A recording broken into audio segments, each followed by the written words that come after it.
Good morning, everyone, and welcome to the 2024 Big Reveal. Today's event is all about bringing your whole organisation together and celebrating this year's best companies to work for in a way that is unique to you. We are coming live from Media City in Salford, where we have some of the best companies team right here in the studio. And like me, they are excited to see how today unfolds. And they are, I promise you, ready to cheer you on. So give us a cheer, team. It was all right, wasn't it? But I hope that's not the loudest cheer you're going to hear today. There's going to be more cheering, I promise. We have hundreds of organisations in our Best Companies community that are going to be celebrating with us all day today. And we have given these celebrations a little kickstart by providing them with their official Best Companies celebration packs filled with all sorts of goodies.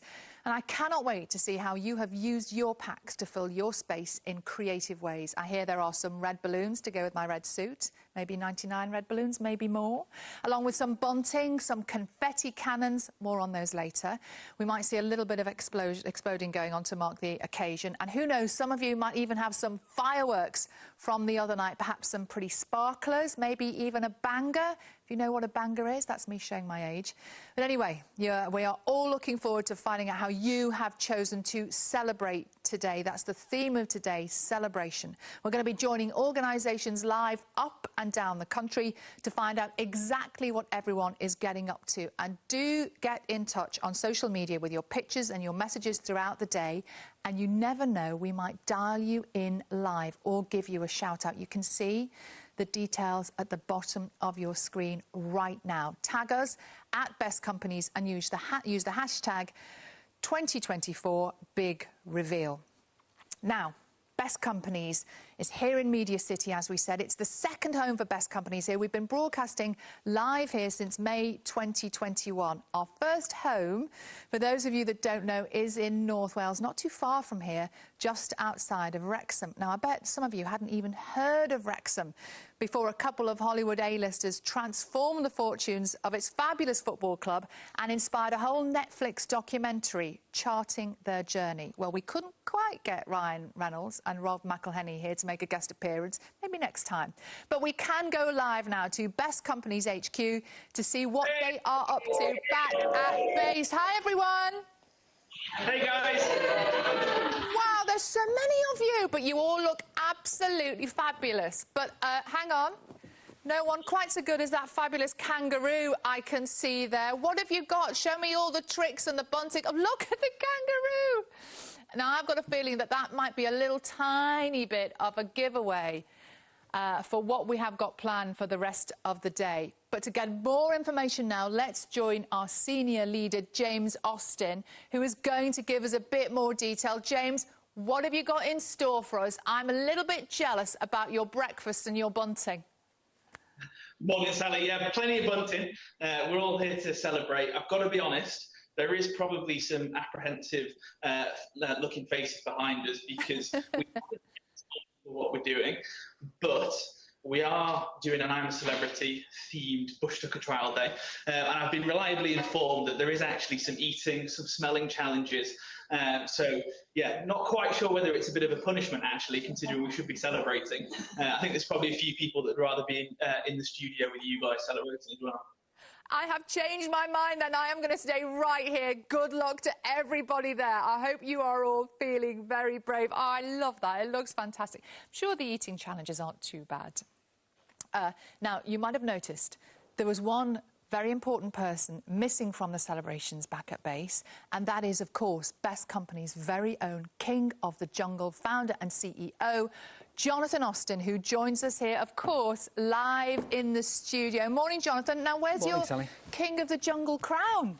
Well, I don't think I've been officially crowned. I think it's just name only, really, just to fit in with the theme. That's the Prince of the Jungle. You might be King of the Jungle. I've got to be honest with you, it looks like they're having a load of great fun, but we're having great fun here. Yeah. I'm so pleased to be here to celebrate the culmination of a whole year, really, because we've got over 400 organisations that we're going to be recognising today. But it's really important to remember that all of those have been accredited by Best Companies to either ones to watch, which is good levels of engagement, 1-star, very good levels of engagement, 2-star, outstanding levels of engagement, and finally 3-star, world class. So just to give you some context, you know, organisations have been measuring over the last 12 months, and this is the culmination of where they get to see where they've placed regionally, sectorally, also if they've won a special award, but also the big one, which is the national reveal that we're going to do just after lunch. So hugely excited to be here. Just very, very proud because all the achievements, everybody's a winner today, wherever you are. To be on one of those lists is an achievement, especially considering how tough of a year it's been. It's been really quite challenging, sort of, with the after effects of the pandemic, cost of living, you know, tightening sort of economy. So as a result, you know, the achievement of making one of our lists and actually maintaining engagement is truly phenomenal. Absolutely. Jonathan, thank you very much. Don't go anywhere. I'm not going to go anywhere. I am certainly looking forward to the day. We've got a jam-packed agenda. Let's have a look now at what we can look forward to. As you can see, we will be unveiling those regional lists in just a few minutes' time. There's 15 of those covering the length and the breadth of the country, and then we're going to take a look at the 23 different sector lists representing everything from accountancy to manufacturing to retail to construction. We're going to get the opportunity to speak to some of those organisations topping out both the regional and the sector lists, while making sure there's plenty of breaks to give you time to get the cake or maybe even the champagne out. Proper celebrations going on today.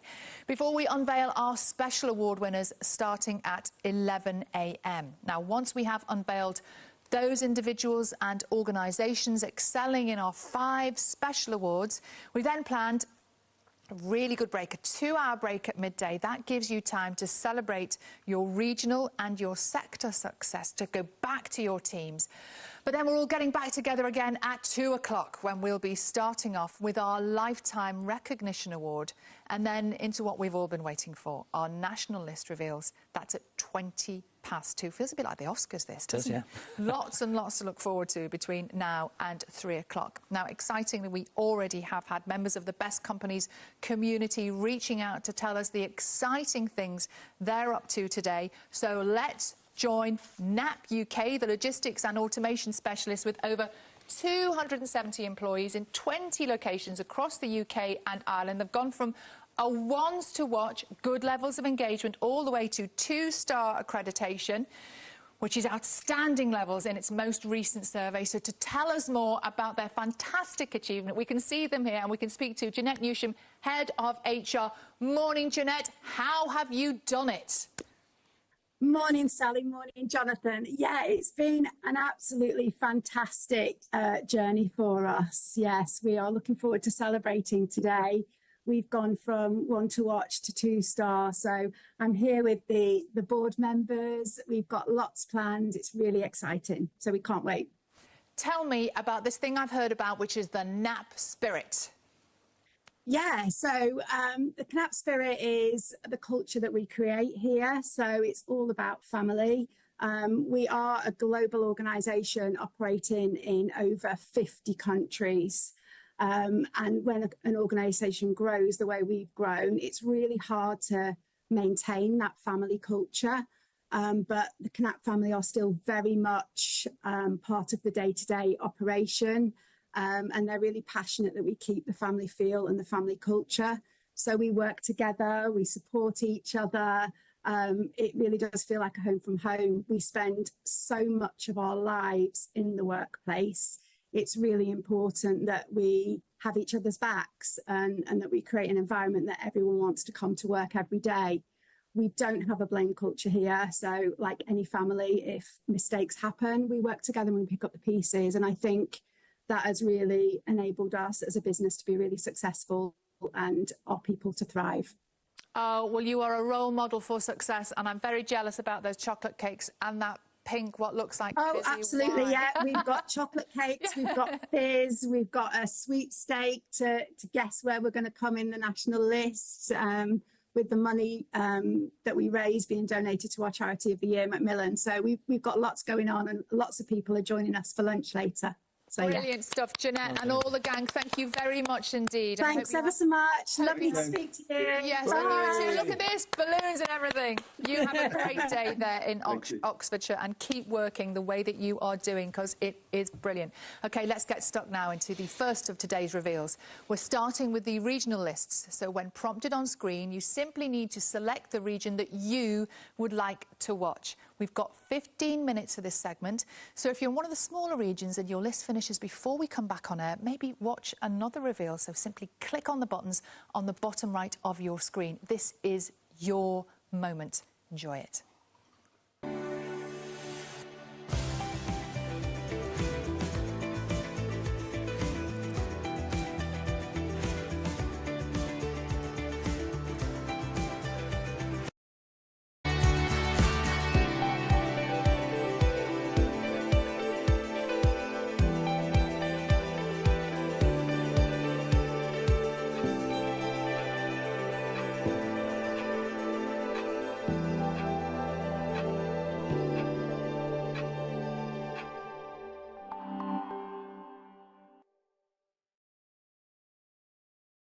Welcome to the 50 Best Companies to Work For in the East of England, 2024.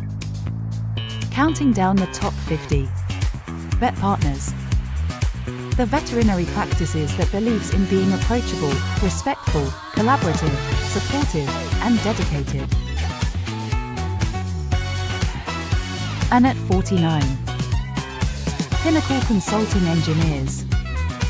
The civil and structural engineering design consultancy that builds better lives for its people and its clients.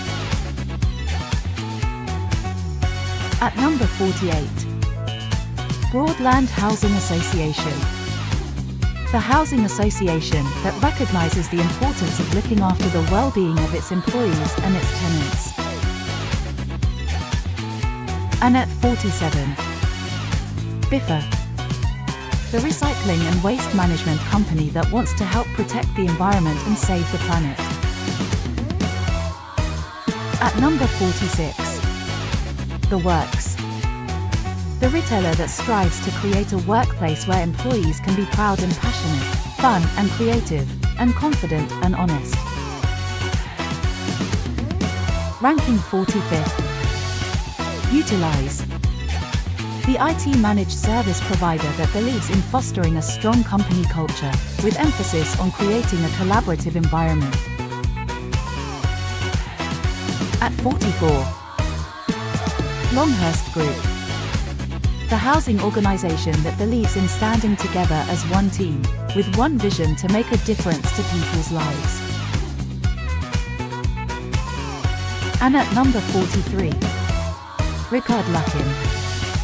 The chartered accountants and tax advisors that are committed to helping its team fulfill its potential. Into the number 42 position. Certshaw. The electrical certification body that encourages its employees to shine brightly, thanks to focus on learning and development. And at 41. Harpenden Building Society. The mortgage and savings products provider benefiting customers and the community for 70 years. Next at number 40. Riverford Organic Farmers. The organisation that recognised that its people are the best custodians of its values. And coming in at 39. The Edmund Trust. The learning disability charity that wants to help everyone achieve the things they want out of life. At number 38. Mears Group. The housing and care organisation that believes in growing its people along with its business. At 37. Mowgli Street Food. The restaurant group that makes sure all employees feel nourished, purposeful, and fulfilled. In at 36. Hollywood Bowl Group. The family entertainment company that focuses on helping its people to grow. Now at number 35. The HBP Group. The business, IT and software company where employees who live the values become all-stars with the chance of winning an all-inclusive break. At 34. TNS Catering Management. The contract caterer that aims to inspire and nurture its teams. And in at 33. Kishmal Group is an organization dedicated to providing exceptional services for individuals with autism and learning disabilities. At number 32. St. Martin's. The homeless charity that is committed to supporting its people's growth and development. And next at 31. Go8.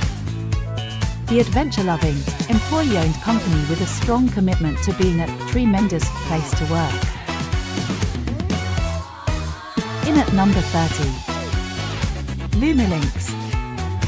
The data science and engineering organization that strives to make its workplace as fulfilling and rewarding as possible for its employees.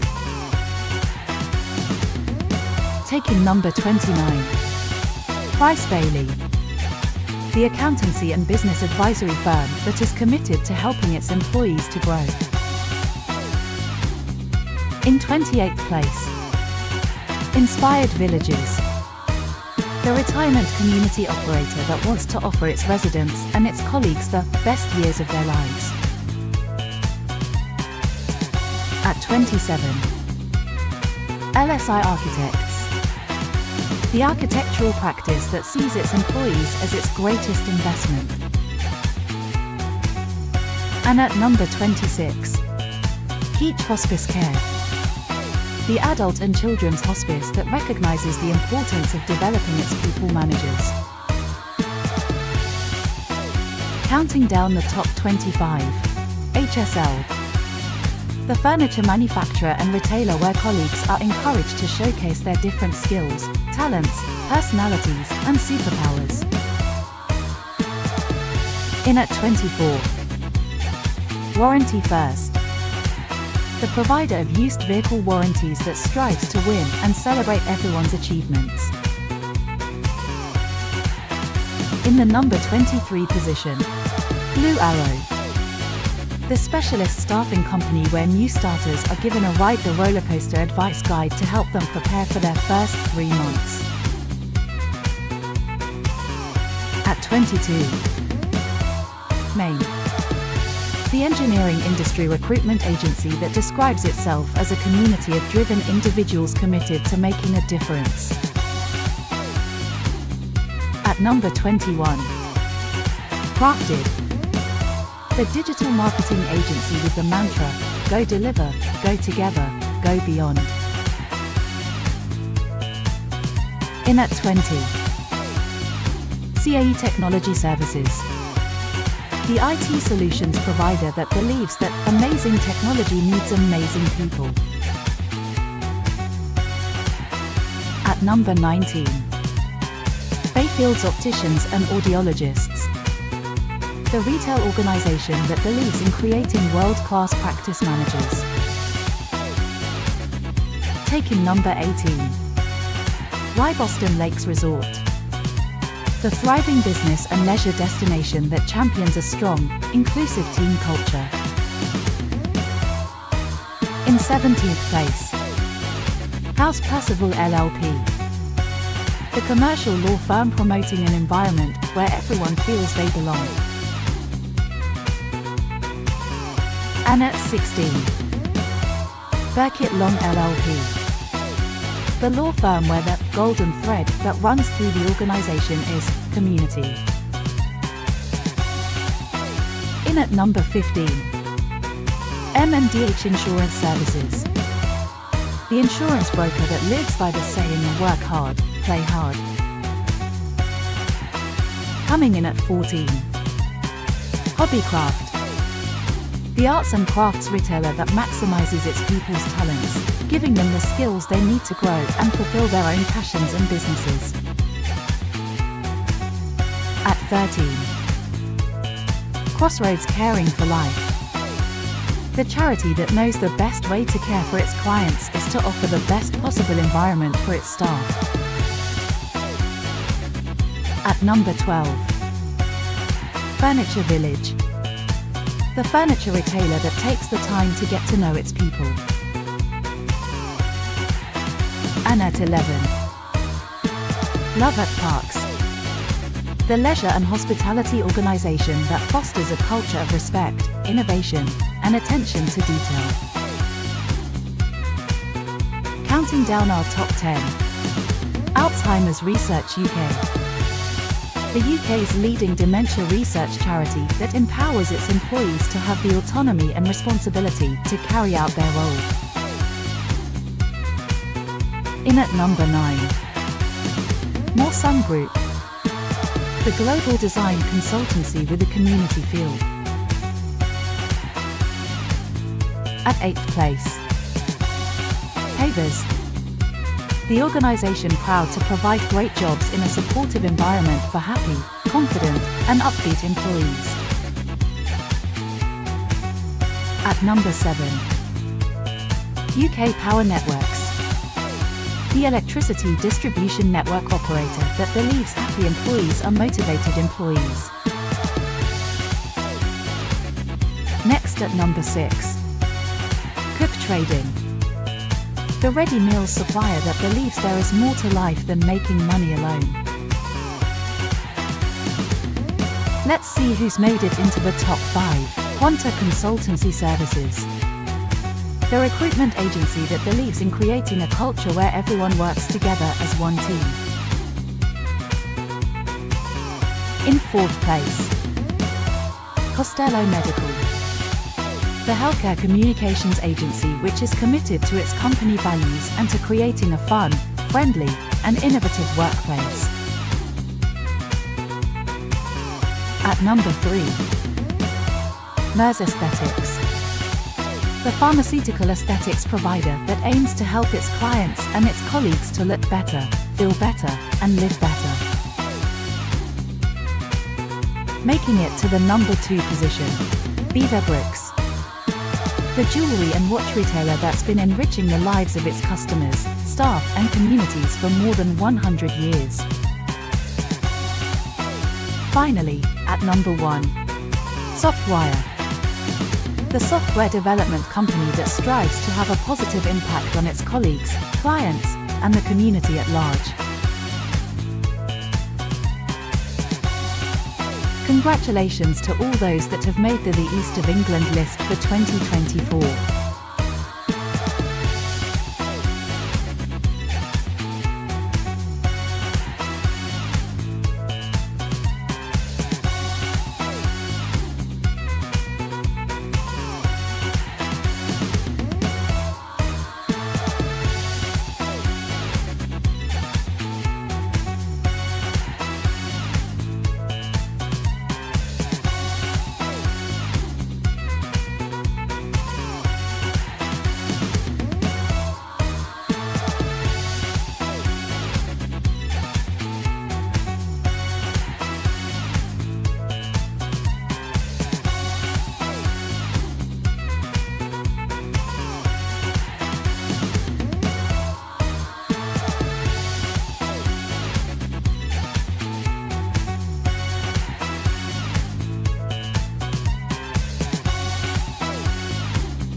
Welcome back, everybody, and huge congratulations to all the organisations who've made a regional list across the UK.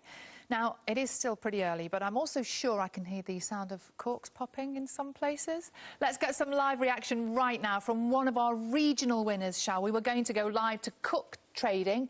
They're a food manufacturing retail companies business as part of Best Companies community for the last 12 years. And we are joined now. And in fact, before I even tell you this, let me give you the big build-up, Alison. They're an accredited 3-star world-class organisation, 75 sites across the UK.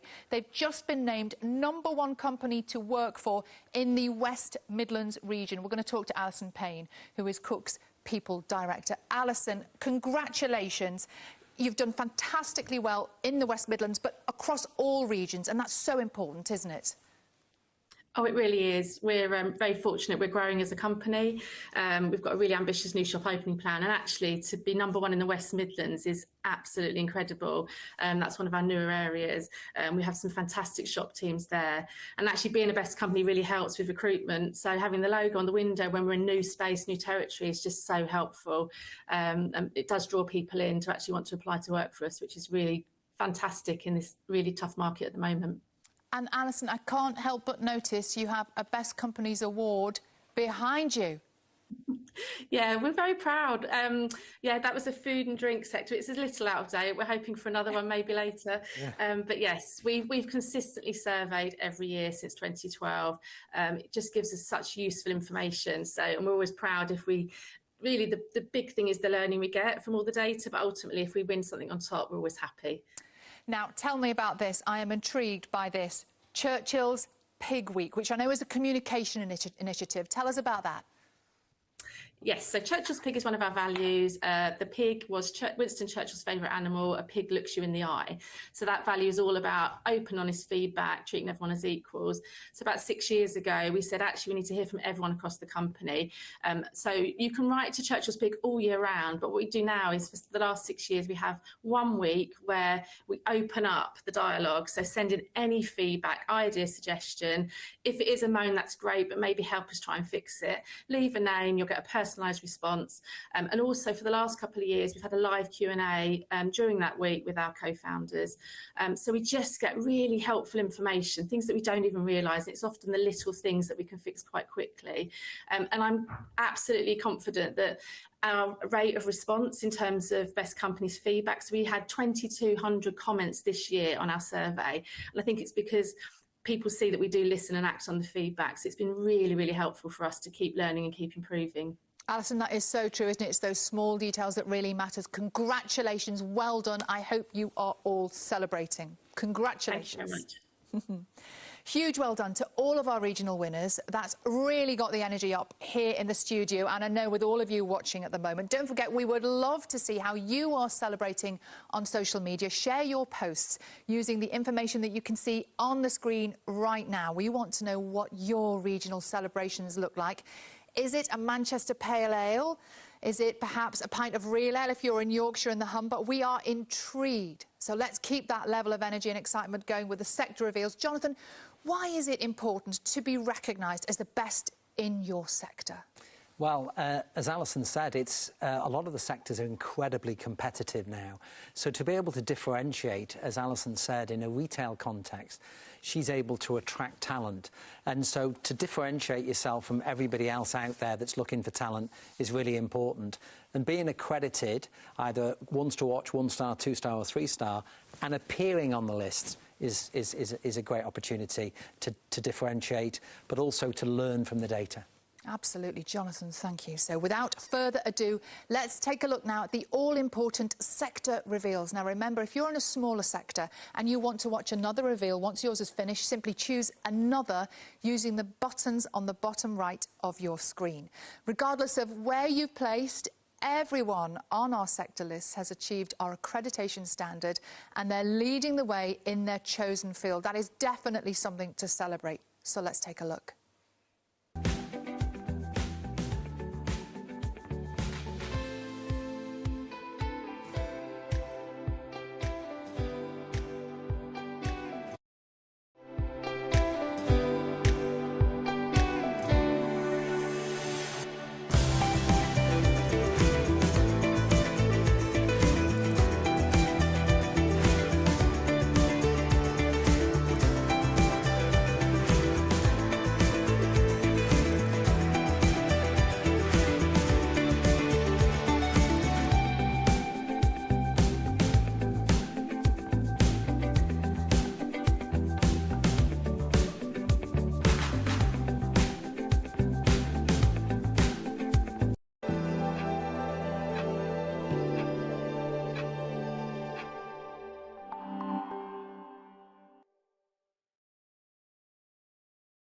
Welcome to the best companies to work for in the technology sector, 2024.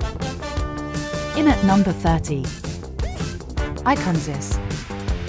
The automation solutions provider and systems integrator where people are at the core of everything it does. Taking number 29. Acora. The IT managed service provider with a vision to revolutionize the industry, making it an inspiring and exciting place to work. In 28th place. BioRelate. The biotech and pharma research and product development organization that believes in being one team, working towards the same goal. At 27. Nominet. The UK's internet domain name registry that encourages creative thinking and giving its people the confidence to try new things. And at number 26. OpenGI. The insurance software company that recognizes its success is built around its people and has introduced flexible working policies for better work-life balance. Counting down the top 25. Loculus. The organization that encourages its people to be positive, creative, and collaborative. In at 24. Utilize. The IT managed service provider that believes in fostering a strong company culture, with emphasis on creating a collaborative environment. In the number 23 position. TSG. The managed IT services provider that prioritizes employee engagement and lifelong learning. At 22. Atmos International. The pipeline technology company that believes in being brilliant together. At number 21. ESET UK. The digital security company that cares for its clients, its people, and its local community. In at 20. Namos Solutions. The information technology and services organization that believes in building relationships on integrity and openness. At number 19. NAP UK. The leader in supply chain automation and digitalization solutions. With its employee forum and apprenticeship programs, the company fosters open dialogue and offers excellent advancement opportunities. Taking number 18. 27Tech. The fintech organization that understands the importance of helping all its colleagues to learn and grow. In 17th place. CAE Technology Services. The IT solutions provider that believes that amazing technology needs amazing people. And at 16. Voucher Codes. The retail organization where no matter how much the business grows, its values will always remain at the heart of what it does. In at number 15. Mhance. The business management software provider that listens to its staff about how it could be an even better place to work. Coming in at 14. Cubus. The IT reseller that wants to build a naturally progressive and ambitious culture. At 13. Electrolink. The energy data provider that recognizes the sensational contributions of its employees. At number 12. IP Integration. The telecommunications company that's success is made possible by the skills, commitment, personality, and pure hard work of its team. And at 11. Solutions PT. The industrial IT solutions company with plenty of creative team-building experiences, from alpaca walking to a TV show-inspired Crystal Maze Challenge.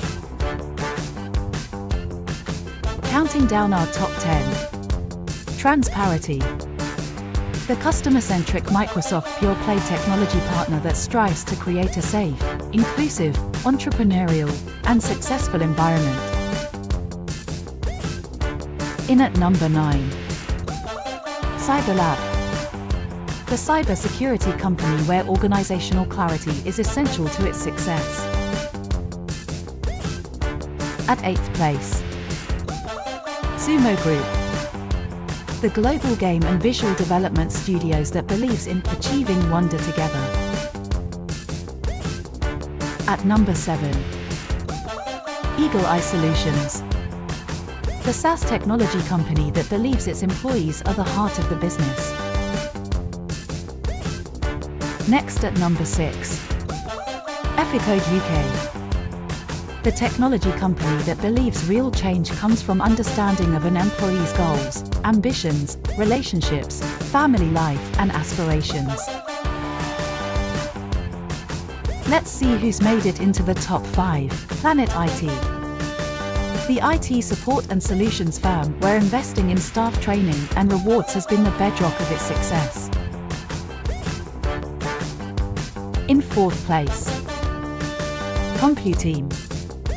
The IT managed services provider with the core value to recruit, develop and retain amazing people. At number 3. Chess. The technology services provider that has built an energetic, hardworking, fun and exciting place to work. Making it to the number 2 position. FSP. The information technology company that places its employees at the heart of its operations. Finally, at number 1. Softwire. The software development company that strives to have a positive impact on its colleagues, clients, and the community at large. Congratulations to all those that have made the technology list for 2024.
Well, welcome back, everybody, and huge congratulations to the organisations that have made it onto a sector list. You should be very proud of being named one of the very best to work for in your field. And I'm delighted to say we have a selection of our winners joining us now. We're going to kick things off by hearing from the winners in the automotive sector. Toyota, an organisation that's been with Best Companies since 2013 and holds a 3-star accreditation representing world-class levels of engagement. We're going to speak now to Rachel Shepherd. Hello, Rachel. Hi. Morning, Rachel. Tell me how important it is to have this award, this recognition in the automotive sector.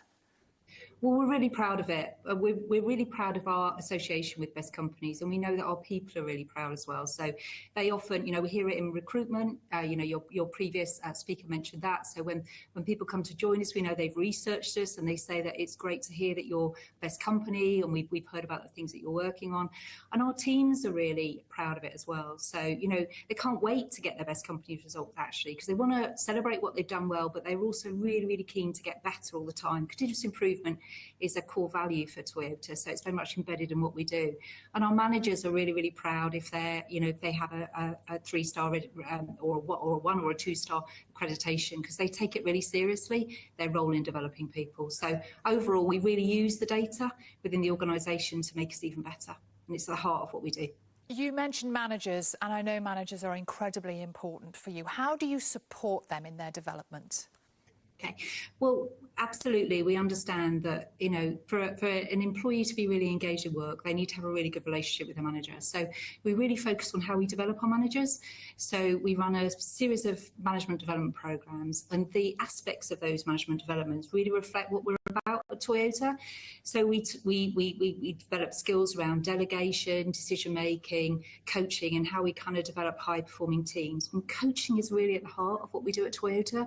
So we also, alongside developing our managers in coaching skills, we've also developed a whole set of highly skilled coaches, accredited coaches within our business. We're now on our 4th cohort, who then also work with individuals who want to develop further, and then they offer their coaching skills to them.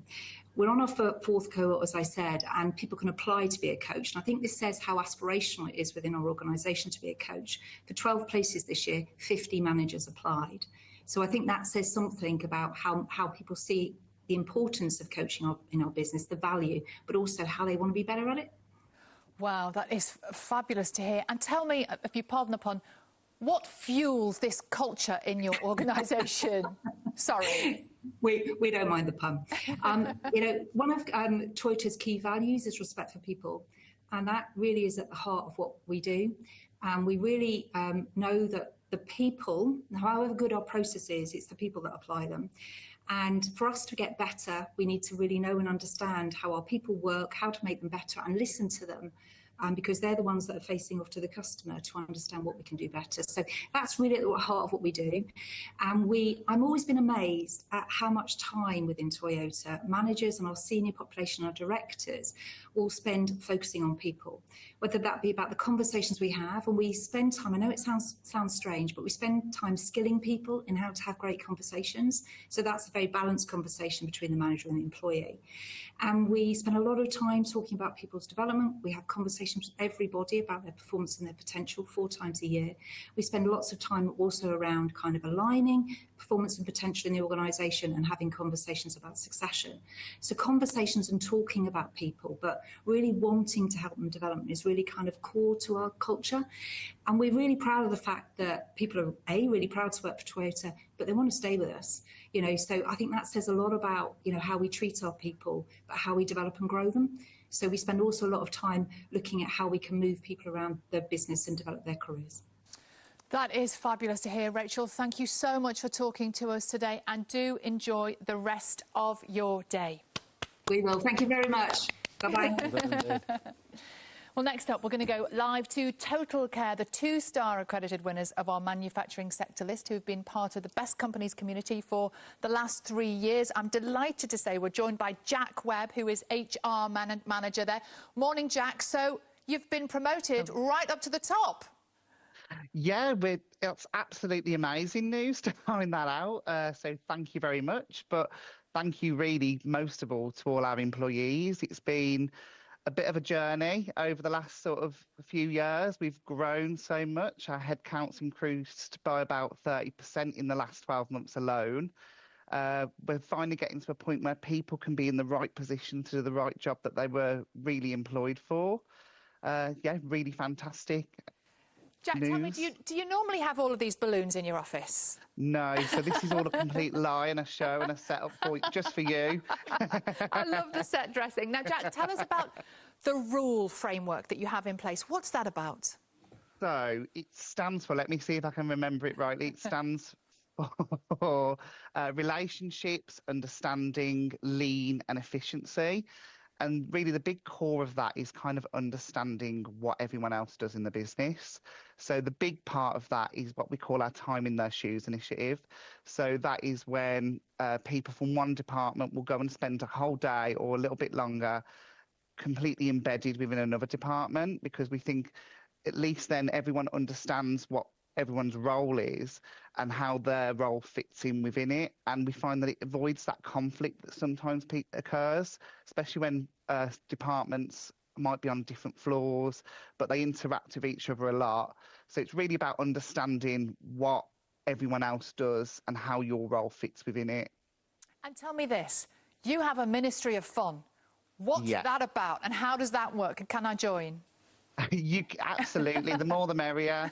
So we have the Ministry of Fun. It has a brief to sort of be inclusive, increase engagement, and add a bit of fun to our culture as well. We have sort of annual elections for the Minister of Fun, or El Presidente, as they call themselves. And it's just about doing activities within the organisation, outside the organisation. So outside, we might go to like a karaoke night, a brunch, a family-friendly boat festival, bowling, and then inside we do things kind of aligned with whatever's going on in the world. So we did a sports day for the Olympics, a table tennis tournament for Wimbledon. We do sweepstakes for the Euros, Valentine's Day, scratch cards for people, pumpkin carving competitions. And obviously today we're going to be celebrating as part of the Ministry of Fun as well. Jack, I didn't realise there was so much stuff going on. Congratulations to all of you. Well done. Thank you well so deserved. much. We love the balloons. Thank you, Jack. Thank you. We're going to move on now to our not-for-profit winners, and I'm delighted to say we are joined by Association for Project Management, which achieved a 2-star accreditation rating, representing outstanding levels of engagement in its last survey. Let's talk now to Caroline Brooks, Head of HR. Oh, my goodness, Caroline and everybody else, hi! Oh, Caroline, I love this. Everybody in there. Tell me how... I'm going to ask a really daft question, because I can see cake. How are you celebrating today? Hi, Sally. We're really delighted to be here. Thank you for inviting us. Yes, we've got lots of cake and goodies, and we've got lots of people that are going to join us later on as well. So we're going to continue celebrating throughout the day today. And tell me about professional development there, because I know that's something that you prioritise particularly. How does that work for you? And for the colleagues that are with you now, how does that change their career, their lives? So personal lifelong learning is really important here at APM, and personal development and giving people the chance to achieve their potential.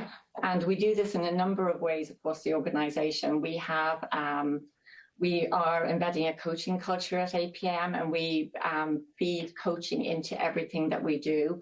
And we also have a knowledge share calendar that's hugely popular. And that's events that support the business and also events that support well-being.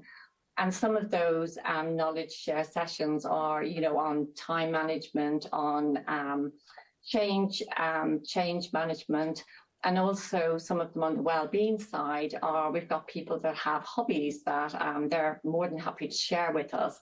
Like we have somebody that loves origami, and they've done sessions on origami, and Beth is here with us today as well.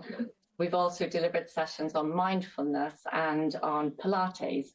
So, yeah, we have a number of ways that people can develop across the organisation.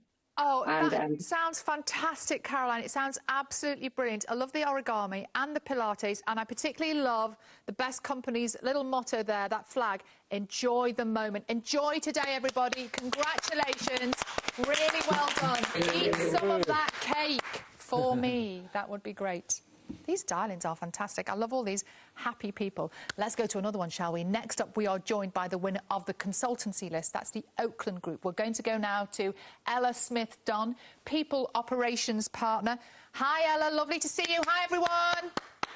Hi. Tell me about chatty cafes. These sound fabulous. Yes, so as a consultancy business, we're not always 9 to 5, and that's a fact of the industry that we can't change. So what we do and what we aim to do is empower our people with the tools and resources to support their own well-being alongside us. And one of those ways is through our chatty cafes. They're at lunchtime to encourage people to take their lunch break, step away from their desk, and there's often a theme or an activity to help break the ice. So we've had origami, we've had crafts, we've had friendship bracelets making in line with Taylor Swift concerts. And we've got a Christmas craft session coming up, and it's about connection and belonging and building those relationships away from your desk and work. So you've gone from a 2-star accreditation to a 3-star accreditation now. Tell me about that journey. So from when we were a 2-star, we've grown really quickly, and as part of that process, we were really keen to not lose what made us special and keeping that alive. And so part of that is we relaunched our values to match who we are now versus who we were, and that meant bringing them to life. Can't really see, but we've got them, our values cubes behind us. Happy faces. Yes, lots of happy faces. We've launched our career framework, we've launched our DEIB group, and all that about creating an inclusive place where everyone can connect and belong in our organisation. That is fantastic to hear. Congratulations, everybody. Wave your flags. I'm waving at you. I don't know if you can see me. Congratulations to all of you. Well, that was, of course, a fantastic insight into some of our sector winners and what today actually means for them. And isn't it fascinating to see how much that means, Jonathan?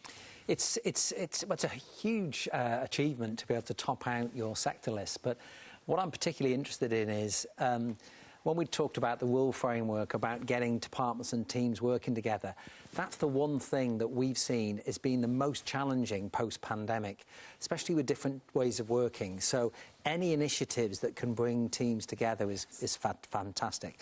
The other thing that a number of people talked about is this manager as a coach. And this is kind of where it's moving to, where because of different ways of working, the different pressures now, we're finding that great managers are great coaches. So when they're encouraging that activity, that's going to make a real difference. So, yeah, some fantastic achievements there, but also some really positive messages for those people dialing in or watching today. These are the things that make people get to the top of their sector list. Absolutely, Jonathan, thank you. So that's been a whirlwind of excitement, hasn't it? We're going to have a little break now, just go and get a cuppa perhaps, or something a little bit stronger if you've made a list this morning. We're going to see you back here at 11 o'clock.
Welcome back, everybody. I hope you are all feeling suitably refreshed and ready for our next segment, which is shining a spotlight on our special award winners.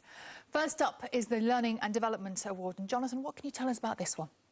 Well, learning and development, what we call personal growth, is hugely important because when you're developing your people, it does two things. Firstly, it gives them security, they're not going to be let go. But secondly, it also gives them the advancement so they can take on new responsibilities, etc., that may lead to more pay, maybe even a promotion. So it's really important to you can't get success in an organisation if you're not developing your people. So it's hugely important. Hugely important. So without further ado, let's have a look now at our winners.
So huge congratulations to all of the Learning and Development Award nominees and winners. An incredible achievement. I'm pleased to say we are joined now by the winner in the big category, and that's Jay Murphy, the infrastructure specialist that's been a member of Best Companies for more than 4 years. Now we're going to talk to Dawn Moore, who's Group People and Communications Director. Welcome, Dawn. Huge congratulations. Thank you so much, Sally. Thank you, Jonathan. You're absolutely delighted. Brilliant. Tell us about your Development for All philosophy. Well, I think the important thing for us, Sally, was to have something that acknowledged the sheer diversity of the workforce that we have. That's in terms of age, ranges from 16 to 78, lots of different backgrounds, and would you believe over 200 different types of jobs. But one of the things that's common amongst all that diversity in its various forms is the importance of skills to people, the ability to continue learning, and it's something throughout all of our Best Companies work and surveys year on year we found is incredibly motivational to people. So the strategy was deliberately called Development for All because it has something for everybody in it. And this isn't only about making sure people get the development that the job requires them to have, but also things that they feel develop them in an ongoing and different sense. And like I say, the motivational impact has been huge. So from a skills perspective, can you tell us about your apprenticeship and graduate programmes, how important they are?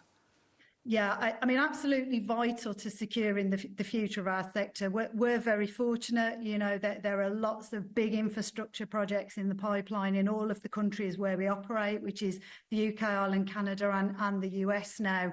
But also, we are in a sector where there is a skill shortage and also an ageing workforce and has been for a while. So that new entry talent pipeline, particularly through apprentices and graduates, we've grown year on year for the last 5 years. And, more and more we're seeing also interest in people upskilling who already have experience through that route. So, it's fantastic really to see the diversity as well that can bring. But just in the last year alone, we've recruited in excess of 200 new people through that route. So, vital to securing our future really.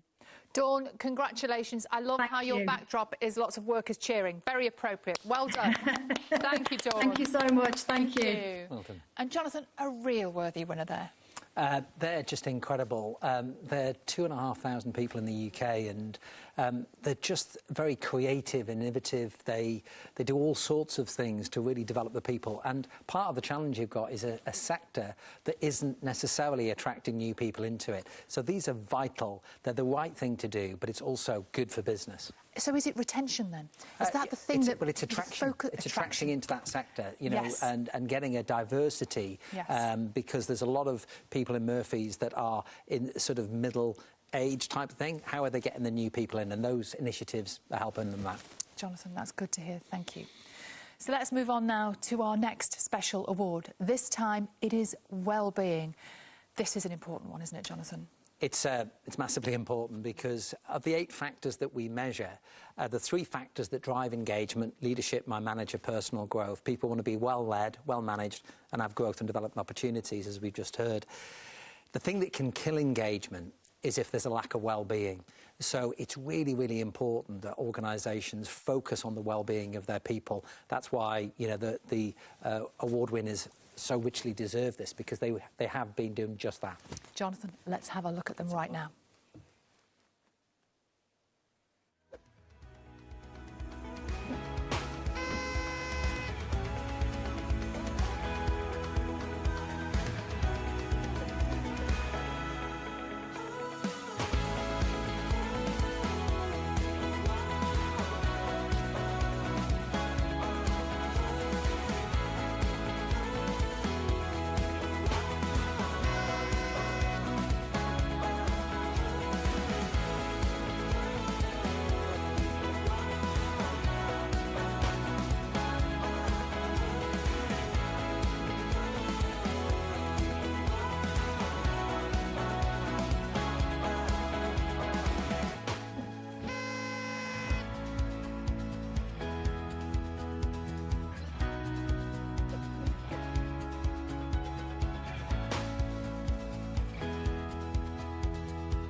Huge congratulations to all of our winners there, all very, very deserving. But we're going to go live now to Spirit Health, a 3-star accredited organisation that's been part of the Best Companies community for 4 years. They're winners in the small size category. We are joined now by CEO Chris Barker. Chris, congratulations. I love this phrase that I've heard about you: live life well. Oh my goodness, they've gone early. They've gone early. They've gone early. Is that a confetti cannon? Well, you win the award for the first confetti cannon of the day. That's fantastic. Hi, congratulations. Thank you. Shock there. You are clearly living life well. How does that work? For me, really, it's about listening and learning. Yeah, for us, it's a continual journey. As you said, we've been part of it for 4 years, and giving people flexibility, giving people adaptability, but also not thinking you've got the answers. So for me, I work with a great team who are continually listening to the staff, looking at how we can make things flexible in terms of physical and mental health and support. It's about giving support lines, having colleagues that can talk and listen. Giving holidays, silly things like for someone's birthday, they can get a holiday that week, but also enhanced leave for maternity and paternity pay. But genuinely listening to what our team are saying works for them, and listening as that changes over time as well. So how does that then impact on the people behind you, the people who are with you in your organisation? What difference does it make to their own lives? So I'd like to go and ask them, but I think they'd all kill me if I did. No, it's fine. Any one of you can answer. Anyone brave enough? No. Oh, come on, Andy. Come on, Andy. Come on. So everyone's too scared to answer. So for me, the beauty is that they get to choose when they work and how they work. So look at flexible working, and it's not just about saying go off and work flexibly, but also understanding that when some people work flexibly, they choose to still work 9 to 5, but work from home or work from a different office space. That's their choice. For some people, they prefer to work completely blended, so that they go and pick their kids up from school in an afternoon and then come back to work in the evening. And I think, I'm hoping there'll be some nods behind me. If not, I'm in trouble. But it's about having that flexibility and adaptability to fit. Were there any nods? I didn't see it. But it's about having that flexibility and adaptability and actually making it work and having a bit of fun along the way. Well, it looks like you're all having a lot of fun. It looks fantastic. Chris and the whole team there, congratulations. Well done. Incredible achievement. Thank you. They're happy, but maybe no one's brave enough to talk. Next time, I'm pleased to say we can also speak to the winner in the big size category. That's the 2-star accredited Road Chef, where we are joined by CEO Mark Fox. Morning, Mark. Any confetti cannons there? Yes! Yes! I love it. I hope everybody is watching, because we need the best intro now. This is all getting quite competitive. Mark, congratulations. Just tell me what this means to you all. This is fantastic. I mean, for everyone here, we're at our support office up here on the M6 toll road at Norton Keynes in Staffordshire, and we're all very delighted to have been recognised for work which, frankly, everyone in this room, certainly, and many beyond, have been working on for many years, and it's great to have external recognition of what it means for our employees, because at the end of the day, it's them that have rated us highly in this area. I'm fascinated to know about how concerned you are and how much you protect the financial health of your employees. Tell us about Pay Captain. Yeah, Pay Captain is a really, really smart payroll app that we've got built into our main HR information system. And that enables all of our employees to see what they're earning as they earn it, day by day. But it also gives them great flexibility on drawing down their earned wages in advance of payday. So if they need some cash and payday isn't for another 3 weeks, they have the opportunity to draw down up to 30% of what they've already earned in that month so far, which means that they can accommodate kind of unexpected costs that pop up in everyday life, which is really valuable to them. And Mark, I know you also look after your employees' well-being very, very carefully in terms of community pantries and also breakfast clubs too. Tell us about them. Yeah, I mean, the Breakfast Club is something that we organise as a company for our employees, and combined with the subsidised meals that we offer, we're lucky that we operate a large number of catering units in our businesses. So we offer the subsidised meals. So that means in the course of a day at work, essentially you have zero food cost. You can come to the site and you can have breakfast for free provided by us, and then you get a super subsidised meal, up to 2 meals a day during your work day, which means you have no cost. But then if you really are struggling, we've got these amazing community pantries. They were an idea that came from our field personnel who said, look, some of our team are really struggling and some of our team are not. So how about we set up a cupboard in a quiet corner in one of the staff areas where people who've got something extra can put it away in the cupboard. The company also contributes to that. And people who are struggling a bit at the moment can go in and take it. It could be a tin of soup, it could be a loaf of bread, who knows, but just something to tide them over until the next day if they're really toiling. It's all done very quietly, nobody makes a fuss about it, and it's effectively self-sustaining by the team, which is great to see, one team member supporting another in need. Mark, that is just fantastic. Well done you, well done everybody there. Congratulations, Mark Fox, thank you. Jonathan, isn't that fabulous to hear, making well-being a priority, but also building systems where staff can look after each other? Absolutely. I mean, just listening to that, it just makes me well up that says that ideas come from employees, the way that they manage it, it's not sort of overly managed. It's just done for those that can support those things, but it's the way it's delivered is low-key, and it must be incredibly appreciated. It's interesting, we've already heard this morning, haven't we, how actually it's the small things that matter, and I'm not suggesting for one moment that, subsidised food is a small thing. I know it's not a small thing, but it's the everyday thing, isn't it? It's not like win a trip round the world, it's making your everyday life better.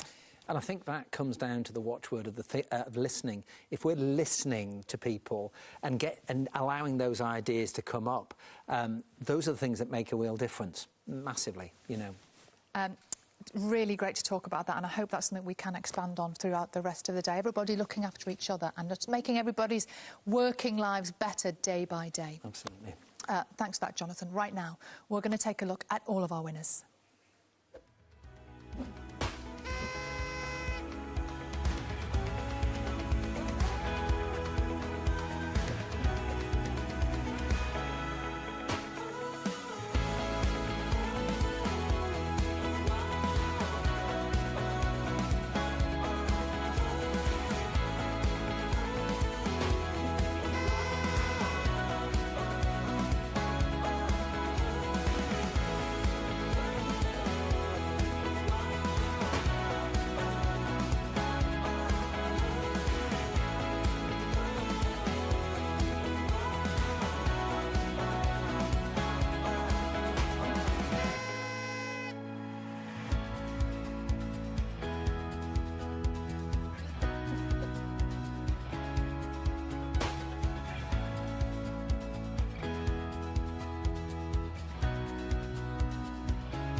Well, everyone, this is a really, really special one because, Jonathan, this is about giving something back. Yeah. Just tell us about this. Well, of the 8 factors that we measure, giving something back is the only factor that positively influences every one of the other 7. So giving something back talks about giving back to the local wider community, the environment, social conscience, and helping people from disadvantaged backgrounds. And this matters greatly. It has been something that's always mattered. When we developed our methodology back 20-odd years ago, we were really proud to identify this was important. But through the period of what we've gone through, the COVID, cost of living and everything else, the standards, the expectations of organisations, or employees specifically, about what they're expecting the social responsibility of organisations to be is now a whole different level. So we're going to be celebrating those organisations that have literally taken it to that next level. So all those names we've just seen, it is time to celebrate them now because this is richly deserved, isn't it? It's richly deserved, yeah. Well done to all of our winners, and I'm delighted to say that we are joined now by Hobbycraft, our 3-star accredited winners in the big size category, where we're joined by Retail and People Director Chris Fenlon. Hello, Chris. Hello, everyone. Wave those flags. Hi, Sally. Confetti cannon. Nothing less from Hobbycraft. I love this. This is so, so good. Hang on, Chris. Are they wombles? They are indeed wombles, hand-crocheted wombles. Oh, I absolutely love them. Chris, everyone there, it is great to see you. Can you just tell me how you're making crafting a part of everyone's lives, how important it is to integrate this sort of thing into our lives if we can? It's creativity. People underestimate just how good it is for everybody's mental health. There is nothing better and nothing more satisfying than creating something either for yourself or to give to someone else. It is just one of the best things you can possibly do. And it is definitely one of our driving forces in everything we do every day to try and get everybody to experience the joy in making. I imagine that in retail, at the sharp end of your business, your colleagues experience this day in, day out when people come in to buy those products. What sort of stories do they hear and what sort of people are coming in and what kind of help can crafting give them? We hear some amazing stories. Some of our customers will even go to the lengths of creating things which we then donate or sell to raise money for our charity partners. So both our customers and our colleagues give us stories every day of the joy that it brings to them to craft. So it really is a truly special thing to be doing, and we are so proud and privileged to be helping everybody on that journey. Chris, can you tell me, because we can't quite see here, just tell me what's written on the front of those butterflies that the Wombles are holding? These are some of our eco achievements that we've had. So 28% of all of our products are packaging free, which is an amazing thing. Wow. And then when we managed to remove 21 tons of plastic packaging from a specific range in our stores. So it was one of our stores that created these amazing Wombles, and this is how we tell our customers about the wonderful things we do from an eco perspective. And communication is so important, is it? Tell me about your Community Corner newsletter, which covers all of the ways that Hobbycraft can give back. What's in that? So the Community Corner came from, we do so much work both for charities and to do with our eDibs and everything from a social perspective. And our colleagues actually told us they were losing track and they didn't realise everything we were doing. Having 124 stores throughout the UK makes it quite difficult to ensure that everybody knows everything we're doing. So it was actually Yasmin who came up with the idea of creating a Community Corner newsletter, and we now send it out every month just with information both to colleagues and customers, just to let them know everything that we're doing, both from an eco perspective, a community perspective, and from an eDib perspective as well. Chris, I'm going to lay down a challenge. The next time we talk to you, could we please have a Best Companies Womble? Oh, I'm sure we can manage that one. Maybe in a red suit, who knows? Chris, congratulations. Congratulations, everybody. Well done. Give us a wave. Thank you. Thank you. I love this. This is so good. I love the Wombles. We're going to speak now to another of our Giving Something Back winners. Let's say a big hello to Yorkshire Sport, 3-star accredited winners in the small size category. We're joined by Director for West Yorkshire, James Brown. Welcome, James. Congratulations. You must be thrilled. Yes! We've gone again. Love it. OK. James, are Thank you. Oh, thank there we you. go. Sorry, I couldn't. Hi, can you hear me? I thought you were on mute. Congratulations, everybody. We need another whoop. We didn't quite get it. Tell us why the initiatives that you have put in place are so important there, James. Well, I think for us, it's all around how we link in the team engagement with what we do as a charity and our core values. I think everything we do is around giving something back and providing for our communities. But a lot of the people who work with us and for us, there's a real alignment between individual values and that of the organisation. So really helps to support the local communities and the people that we work with. I know you're particularly supportive when it comes to women's football, which is great to hear. Tell us about the Lioness Unity Cup. What's that all about? Yeah, thanks. So that was an initiative that we worked together with FIFA, with the FA, West Riding County FA, and Bradford Council. This was all around giving opportunities to particularly women from some of our underserved communities, to get them into football, to get them into participation, into club environments, but also to recognise some of the volunteering work involved in that. So we hosted an event in June and bringing some of these women together to meet each other and to really value and take advantage of some of the peer support on offer. And then we took them on a trip, some of the volunteers, down to St George's Park, which is the FA Centre, that was the first kind of England Volunteer Day that was celebrated through the FA. So really good example of engaging people in their local community and giving them a celebration in terms of what they've been doing for football and for their communities. James, everybody there, congratulations, well done. It sounds like you are all on the right track. Yeah, the lady there with the balloon, yeah, wave it again. Well done, everyone. Well done. I think they've already started the cake there. Yeah. Maybe even started the champagne. Yeah, let's hope so. Well, next up, we are joined by the winner of our Giving Something Back Special Award in the mid-size category. That's 3-star accredited DF Capital Bank. I'm pleased to say that CEO Carl Damassa from DF Capital joins us now. Hi, Carl. Congratulations. Hi. Or 2 flags is enough. It's lovely. Yeah, lovely to see you both. I know that we're all trying to be more environmentally conscious at the moment, and it's really challenging. But I love your little slogan here. What is reduce the juice? So reduce the juice was a program that we ran for our employees. I mean, we've got to recognise. I mean, we're about 130 people here at DF Capital Bank, headquartered in Manchester.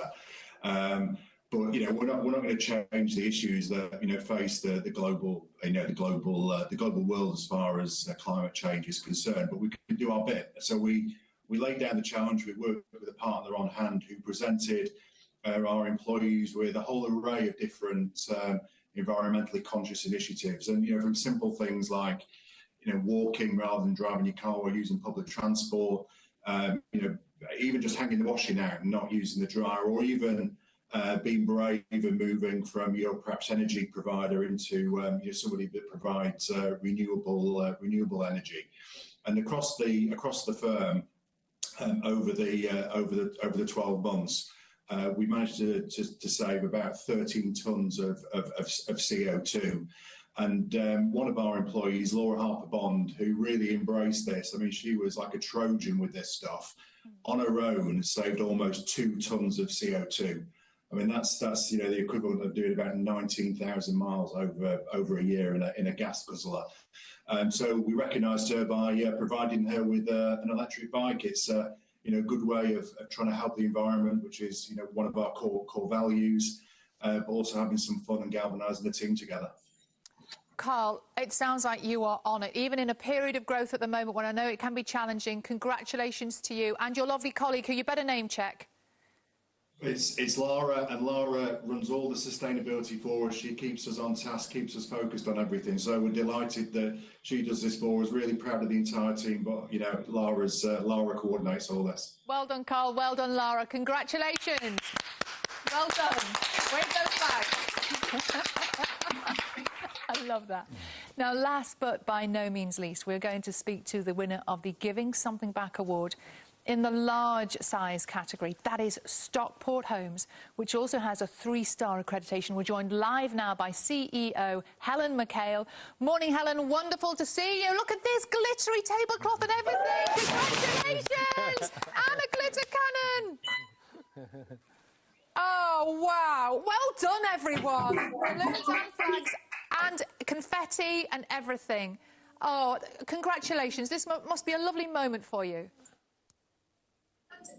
Yeah, thanks very much. It is, but not in a way. We've won this award, which is great, but we're also the #1 housing organisation to work for. We've been in Best Companies for 15 years, and it's important to us that we keep on that journey. So it's great to be with you today. Helen, I think you might have a speaker on somewhere, so well done for keeping going on this. I'm going to ask you this question because I need to know about the beehives on the roof. Well, I think as you've gathered that we're very much, we've taken environmental issues very seriously from day one, and the bees are part of that. I mean, we are part of Stockport Council, which also takes green issues very seriously, and they have some. So the bees we use as well on some of our Aspire Days, we call them, and the beekeeper will come in and show people how they do that. But it's another way of, giving something back, isn't it? That we produce the honey and we sell it, so it's like from the roof to the floor is everything. We try to think about our impact all the time. I love the food theme because I have to ask you about the 1,026 tins of custard that have been donated. Tell us about that. Yeah, so we have a charity of the year each year now for 2 years, and the Wellspring, a homeless charity, is our current one. And obviously there's a lot in connection with us that we do. We've had a sleep out for them. I rushed back from Cyprus to sleep out all night with a number of the colleagues here to raise money. But the custard collection team was one of the things they do. They provide a lot of homeless people with 3 meals a day, which, as you can imagine, is a hell of a lot of food. And in order to do that, we had a thing where we had a competition between the floors in our building to see who could collect the most tins of custard.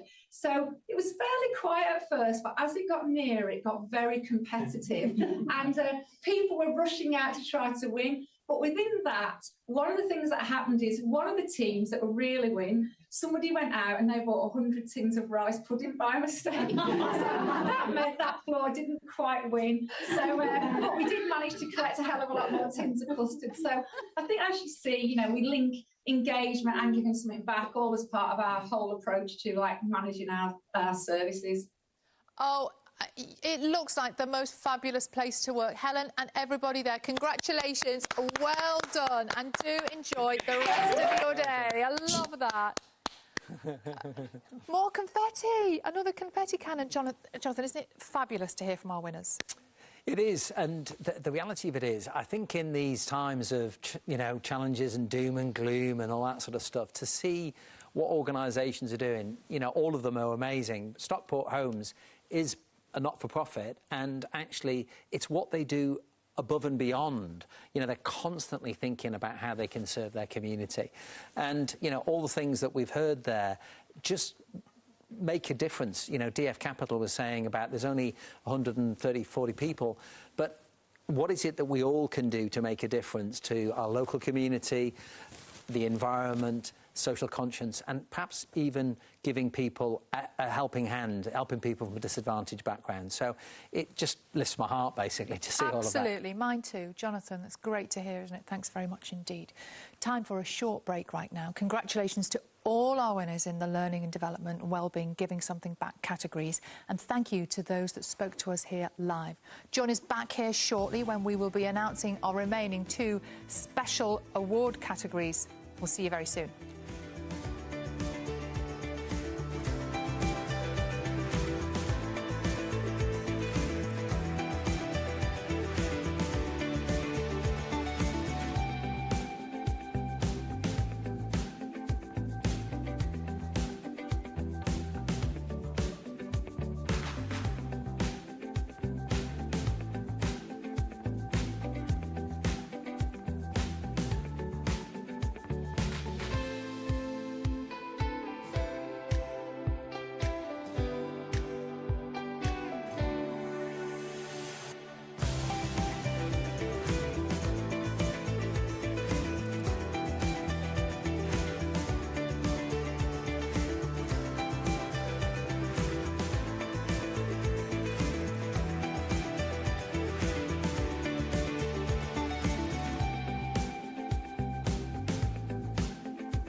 Welcome back, everybody. And if you are just joining, then it is great to have you with us today. We are about to announce the winners of our Best Improver Special Award. I think that deserves another cheer. Jonathan, more! Yeah, more. They are getting a little bit warmed up now here in the studio, aren't they, Jonathan? Now, what can you tell us about this award for Best Improver? Well, all the awards are important, but this one is really identifying the organisations that have made the biggest increase in their BCI score, the Best Companies Index score. And in an environment where lots of scores are actually going backwards, you know, there's a small reduction. These are the organisations that have bucked that trend. So this is a really big award, you know, in terms of Best Improver. This is a real moment, isn't it? Yeah, Thank it is. you, Jonathan. Huge. So let's take a look at our nominees and winners.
And a huge congratulations to our winners.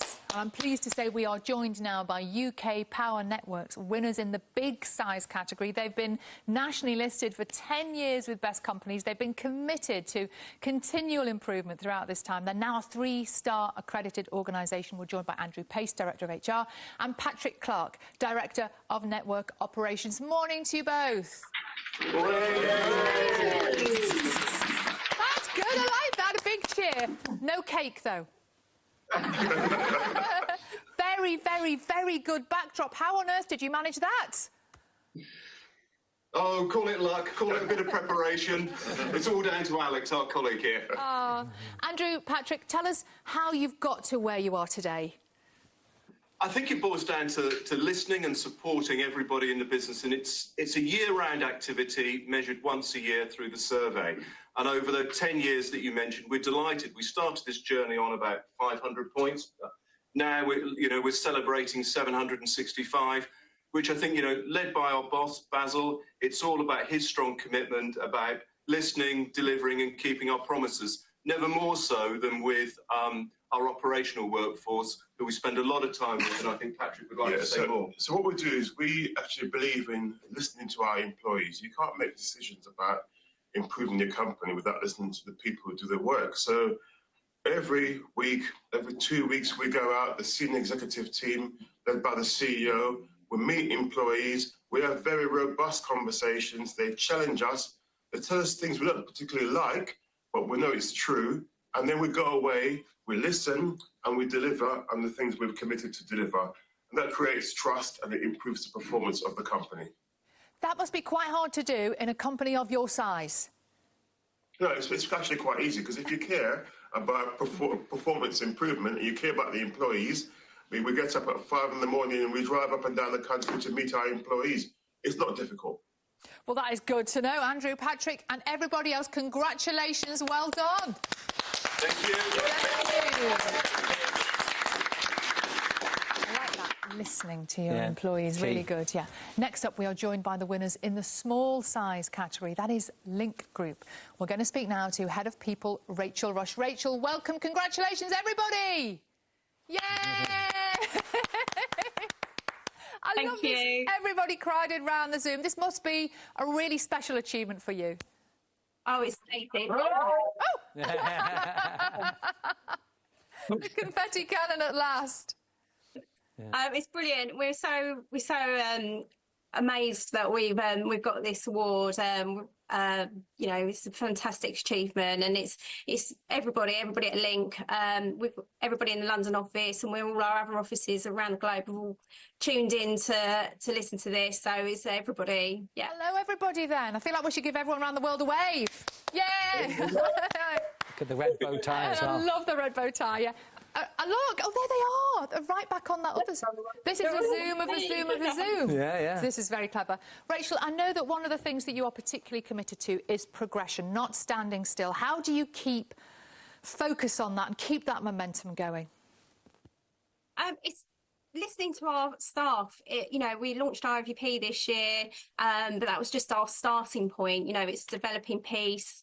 You know, we've got to keep moving with times and what people want, and actually listening to what our staff and our employees everywhere, that what's important to them, because what's important to them must be important to us as well. So, Rachel, what are you hearing about what is important to them? Transparency. Where's their career growth? What's next step for them? How do they develop their career? How do they develop their skills? Learning and development is progression, knowing what's expected and how you can progress their careers within the organisation. That is great to hear. Keep listening, Rachel, and everybody there and everybody around the world. Thank you. Well done. Well done. Well done. We've gone global, Jonathan. Yeah, global. Now, we've got our mid-size Best Improver waiting on the line. This is the Tank Museum. We're going to speak to Director Chris Price. There's a clue coming up, everybody. Hi, Chris. Congratulations. Well done. Thank you very much indeed. We're over the moon. I'm sorry I'm not surrounded by lots of people, but we have got the award with us today. So we're really, really excited. And it's a great validation of the work we've been doing over the last 12 months. That's got to be one of the best Zoom backgrounds I've ever seen. So, Chris, tell us, what have you done this year to succeed in the way that you have? I think what it was is looking at the data. We look the feedback from the staff survey came to us, and we engaged with the workshops. We made sure that line managers were involved in looking at their own, you know, and we have to be honest with you. Some of this tells us we're not doing things so well, and we have to do something about it. And the data is the driver behind that. But also it's basically caring about people and liking people. That's the important thing. I don't think it's not a dark art. Yes, you've got to work with the data, but ultimately, as an organisation, you've got to like the people you work with, and they've got to like you. And I think it's just about that at the end of the day. I like the phrase that you've used, which is improving as one. So this momentum is going to keep going. What are your future ambitions? Our future ambitions is obviously keep improving. I mean, there's a great business argument for this. It's not just a question of making sure that you're decent to the people you work with, but it's also about you will go better as one as a company than you will fragmented. And the Be Heard survey, we've already seen the signs of it, is very clearly bringing us together, and best companies are doing a good job of leading us down that path. That is great to hear. Chris, well done. We're going to give you a cheer here. You might not have people behind you, but you've got us. They're all behind the cameras. They love it. They love it. It's great. Oh, they're hiding. Oh, no, I don't like that. Chris, thank you so much. Thank you. No problem at all. Cheers. What a backdrop. Yeah, amazing. Great to see those organisations making positive improvements and change. There's a real theme today, isn't there, of listening to people and embracing change.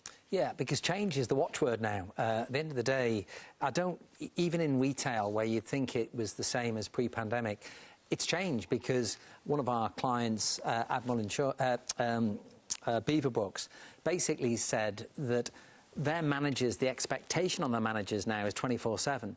So they're putting guardrails in to make sure that managers are not exposed to that 24/7 culture.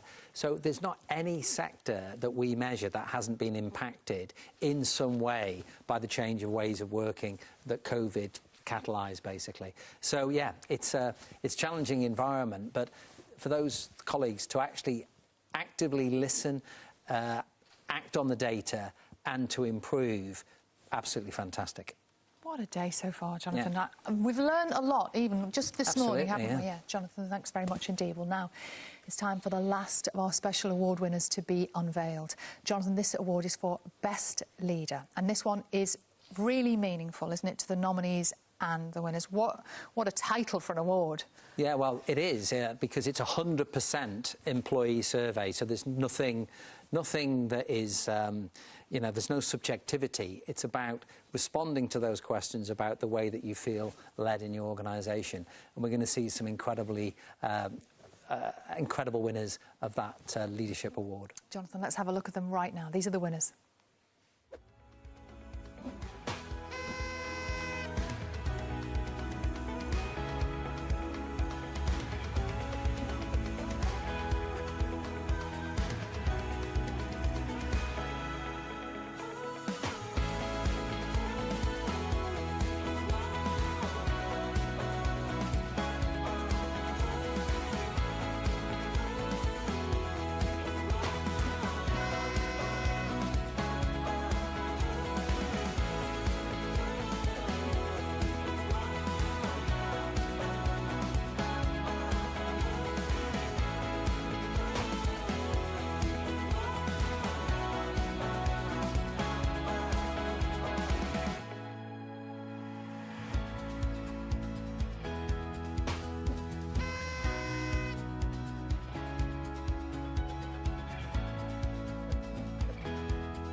Congratulations there to all our winners and our nominees. What a fantastic accolade just to be even shortlisted for. Well, let's get some live reaction now from our winners. First up, let's go to the winner in the mid-size category. That's Simon Gross of FSP. Simon, congratulations. Well done indeed. Oh, there we are. Simon, tell us what this means to you. There we have a presentation and everything. Thank you. What does it mean to you, Simon? Oh, delighted. Thank you very much, Sally and Jonathan. And obviously great personal recognition, but actually it's about the organisation and the leadership of the organisation. So, yeah, really proud of everybody and continue to be proud of what we're building. So, yeah, thank you very much. Got some very happy people in the office as well. Some very happy people who clearly like you quite a lot. Well, allegedly, yeah. that might be a rumour, but yeah, no, it's a great team here and super proud of everybody and yeah, really pleased for this recognition again. So thank you very, very much. Now, Simon, I know you have had consistently high scores for 3 years running. What is the essence of what you're doing? I think it's about, I suppose, the intersection of being good humans to each other and also creating a fulfilling, high-performing environment as well, and seeing the link between doing the people bit really well and, you know, recognising that we live in an imperfect world, but doing our best to improve every year, and also performing as a business. And that's I guess, the essence of what it is that we're creating here with FSP Culture. And Simon, you're a Watford fan. Oh, so is that Sally, the trophy of this season? Who knows? Okay, right. Dan Walker's been in your ear. I know this. Maybe. Thank you, though. Oh, Simon, congratulations. Well done. And well done, everybody who has given you that support and shared the information about you being such a powerful, strong leader. Simon, thank you. Thank you very much. That was was a bit unfair of me, maybe. Next up, we're going to speak to our winner in the large size category. That is Sophie Costello from Costello Medical. Sophie, welcome. Congratulations. We're going to give you a round of applause here. There's lots of my team here in the office celebrating, but we don't trust them to behave and not be too noisy. So they're not in my office. They're just out there. I can hear them. Yes, they are a noisy bunch. Can we have another cheer? Go on, I think the cheer is slightly on delay. Cheer again. Oh, I really want to see them on camera. Congratulations. Tell us what this award means to you. I think this award means so much because I think business success can be measured in lots of ways, can't it? It can be measured by profitability or growth or sales targets, but actually knowing that your team around you think that you're doing a good job is the most important thing, certainly the most important thing to me. It's why we set up Costello Medical in the first place, my husband and I, to create a community of people, and to think that they're telling us that we're kind of doing right by them is, it's just really means a lot to me. And Sophie, I know one of the things you are very committed to is helping people reach their own potential. That's quite an important thing for a leader to get their head around, isn't it? Yes, and I think that really started when I think about the early days of the company. The first people that we employed were just fantastic, like amazing individuals who worked so hard and just really believed in the company from day one. And actually many of them are still part of the company now, and they're part of the leadership team with me. And so as Richard and I were building the company, we formed really special, open, authentic relationships, professional relationships with those people.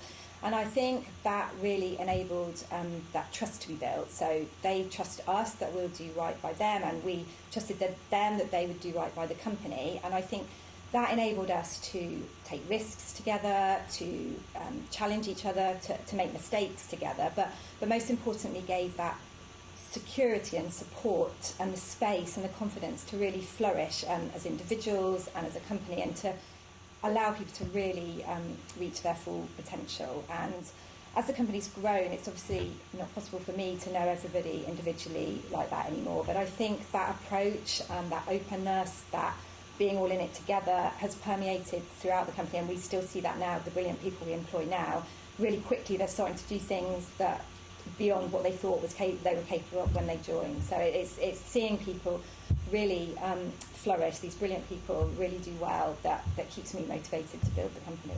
Sophie, can we hear one more cheer from those brilliant people you've just been talking about? I love this. They love you, Sophie. That is great. Thank you so much, and congratulations. Thank you so much. Thank you for the awards. Thank you. Thank you. I love that cheer in the background. It's great. Next up, let's go back to our small winner. That is Jamie Sobrani of Link Group. Morning, Jamie. Congratulations. Just in case anyone else watching doesn't know where you are in the world, where are you in the world? I'm in our Qatar office today. Congratulations. To Rachel from London. Doesn't know where you are in the world. Where are you in the world? I'm in our Qatar office today. Congratulations. To Rachel from London. Doesn't know where you are in the world. Where are you in the world? I think you might need to turn your your speaker off? Have you got your speaker on? If you're able to do that. I think you might need to turn your speaker off. This happens all the time. It's live. It's live. Right. But we are in Qatar. But now the problem is they now won't hear my question, will they? So I think I've just... OK, let's try. Jamie, best improver, best leader. Just tell me your reaction. They now won't hear my question, will they? Stoked. It's amazing for the whole of LinkedIn. Jamie, best improver, best leader. Just tell me your reaction. Yeah, we're super proud for the whole of Link Group. Jamie, this is our best leader. Just tell me your reaction. Yeah, we're super proud for the whole of Link Group. Jamie, this is our best leader. Just tell me your reaction.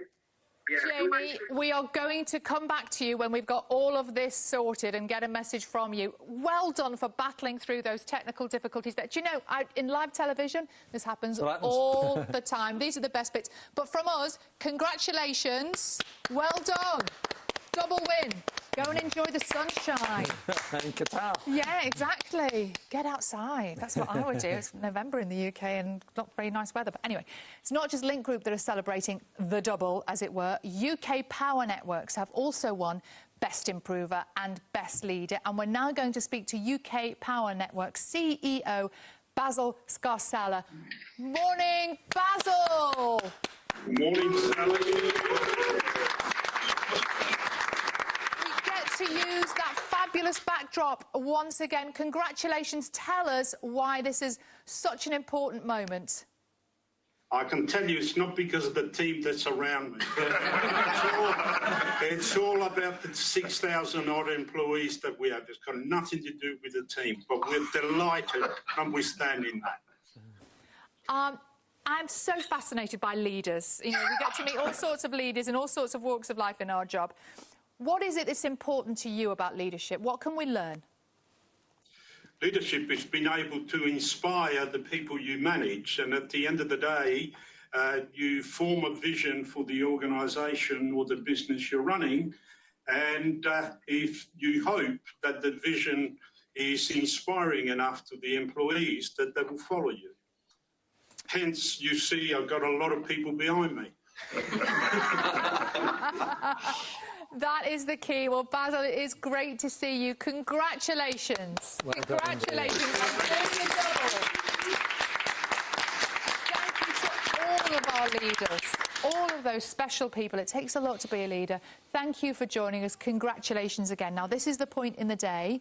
We're going to let you all spend some time together celebrating in whatever way you have planned. Jonathan, the idea behind today's big reveal was that so that everybody can be involved. Absolutely. What are we expecting to happen in this break now? Well, hopefully people can come together, break bread, get together, celebrate, perhaps cake, perhaps party food, whatever. And we've had some great examples of what people have got planned. We've got our colleagues back at base doing bush tucker trials. Not sure that's great. I don't know what that's going to taste like. We'll have to find out. But yeah, it's just about celebrating with your teams. That's what this is all about.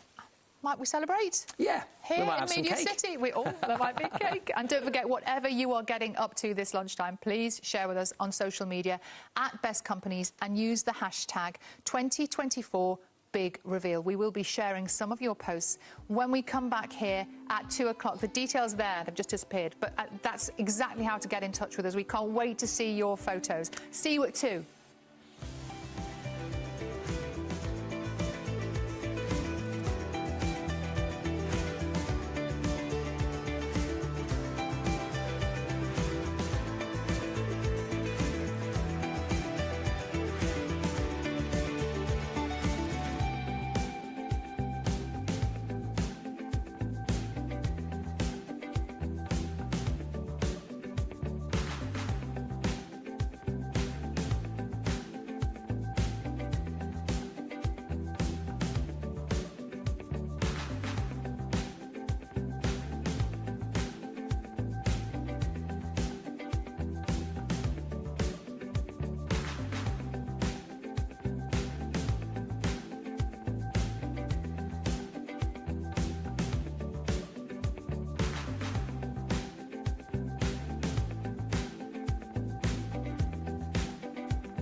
Welcome back, everyone, to the big reveal of 2024. Now, before the break, we said we were expecting exciting things from you out there today, but from the messages and the photographs we've had in, you have gone all out. Let's have a look at some of what's been happening up and down the country in our screen here. This is from ACT Training, obviously having a fabulous time with a confetti cannon. We are loving these. Look at this. Great cupcakes there, Jonathan. They look really good. They look good enough to eat, don't they? Enjoy the moment. I'm loving these enjoy the moment flags. Let's have a look at another one. Oh, I love this. We are eagerly awaiting the big reveal today. They're a Manchester-based organisation that's been with us for years, so it's lovely to see them. Chess HQ. Yeah. So good. Balloon arch. We love a balloon arch. Oh, look at this. Celebrate as one. Enjoy the moment. Thank you, guys, for sending that to us. This is a hospice, a fantastic hospice. And this is from Haddon Training here. Number 3 best company to work for in Wales. Well done, guys. I wonder if, as we speak, they are waving at us right now. And here we have Heathcote & Co. We are ready to celebrate 2024. Big reveal, best companies. They have got watermelon there, very healthy. And they're outside catering company, so the food will be really good. The food will be great. Let's see who else we've got. Here we have, oh, this is Stockport Homes Group, who we spoke to earlier on in the programme. I love their sequin tablecloth. Absolutely fantastic. They're a great company, aren't they, Jonathan? They've done so well. Yeah, and I think, you know, they're in the Northwest, in Stockport, but it's not just what they do every day, which is inspiring. It's what they do over and above that is just off the chart. And it all comes from Helen, the CEO, and the senior leadership team that are constantly challenging themselves of how can they support their community beyond that of just doing the day job. The thing that I've noticed about today so far, the thing that really strikes me, is the importance of listening. And that's what this is all about, isn't it? Because people might say things that you don't always want to hear, but you've got to be able to listen and take that on board and find a way to work with it. Absolutely, and there's a reason why we call our surveys called the Be Heard survey. Yes. So it gives people anonymous ability to be able to fill out our questions and also leave free format replies about what's great about the organisation, what could be improved. And many of the organisations, virtually all of them, have said it's not just about the accolades, it's about getting the information in which to continue to improve. Because the workplace is changing so radically. Actually listening to what our colleagues are saying is so important, probably more important now than it's ever been. How, in the work that you do, how do you see the workplace changing? I think COVID has had a huge impact, and I think what that's put a pressure on is leadership to create that clarity in an uncertain world. But probably the biggest group of people that have struggled is managers adapting to this new world, because often they're having to manage people in a hybrid, remote way, and quite frankly, they're having to really think about making sure they're building cohesive teams that collaborate, which we've heard about. They need to make sure that that clarity is well communicated, and managers are key to that. But they also want to make sure that they've got their support and their colleagues' well-being, their growth and development. It's not easy to be a manager in this world, and that's why, you know, the organisations that we're celebrating today have really good managers that are supporting their people. It's really interesting, isn't it? One of the things that we spoke about this morning was how managers are now becoming coaches. Yeah, it's huge. So how does that, what's the difference in terms of being a manager and the skills that are required for being a manager? What do managers need to do in order to think of their role as more of a coaching role? What's the differences in how they liaise with their staff? Yeah, I think the difference is that in the old paradigm of management, where it's a sort of, you know, we tell you what to do and you just do it, now it's shifted. That doesn't work, does it? No, it doesn't work. No. You have to engage with your colleagues. And as far as the coaching role is concerned, there's research to say that a lot of managers, 65% of what they do is actually individual contribution, rather than actually managing the team. The great organisations give managers the opportunity and the time to manage their people. And they help them do that by encouraging them to be more like coaches, career coaches, sometimes even specialist coaches, rather than that idea of that they're just there to tell people what to do. And the other thing I know that lots of employers have been struggling with is recruitment, isn't it? You know, you've got to make your business a great place to work. Yeah, it's a very competitive market right across the scene, and there's certain industries that struggle for talent because they're, you know, not perceived to be sexy sectors, but also in the sectors of technology and everything else, you know, people are constantly looking for talent. So, yeah, it's really important, and obviously what we're doing today is showcasing those great organisations by region, by sector, nationally. But it's really based on the accreditation. That's when they get accredited to a standard, they get the information so that they can improve. And this is just a celebration of that achievement over the last 12 months. And another thing, I guess, is retention, isn't it? It's one thing attracting those staff. You've got to develop the right people and keep them with you. Yeah, well, at the end of the day, it takes a lot to invest in colleagues. But at the end of the day, if they're walking out the door continually, you have to constantly keep backfilling that. So keeping hold of your people, keeping them engaged is good for business and for the long-term success.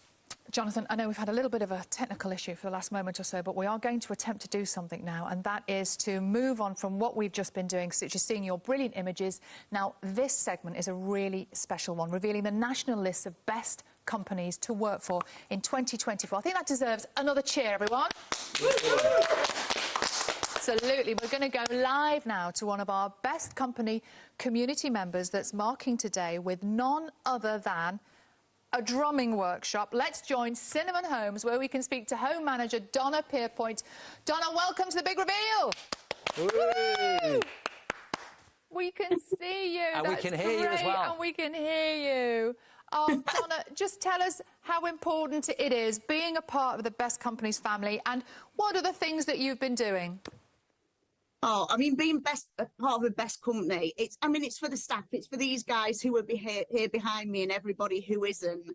But we're so lucky that the Cinnamon Care Collection, who obviously Outram Fields works for, they inspire their team members. And I've got people here who, you know, are on their journeys and on their career pathways. And we've been doing all sorts. So we've been doing lots of different activities. We've got an afternoon tea this afternoon for the staff. After this, everyone's going to come down and we're going to celebrate everybody working here. We've got some residents with us here today that you'll see in a moment as well. So, yeah, lovely atmosphere here at Outram Fields. Now, we believe we're going to be treated to something very special right now, and that is a taster of the drumming workshop. What can you tell us about that? What can you show us? Also, I'm going to be turning my camera around in a moment, and you're going to have a demonstration of my staff and 3 of our wonderful residents here showing you what we can do. And DrumFit is just amazing for both the mind and the dexterity, and for anybody, whether they have residential needs or they're living with dementia. This is just absolutely fantastic. It's so uplifting, and you'll see the smile on everybody's faces. Come on, Donna, show us. Let's have a look. Everyone gets ready. Look at this. Brilliant. Come on, everyone. Lovely to see you. Afternoon, everybody. Everyone. Good afternoon. Go on. So we're just going to do a little demonstration of a DrumFit class, okay? Literally 1 minute. Right, are we ready, everybody? So this is Audrey, Ivy, and Jill, 3 lovely residents that we have, and many of our team members. So, are we ready, guys? Yeah. Quick demonstration of Drumtastic. Okay, ready? Take it away, Mick. 1, 2, 1, 2, 3, 4.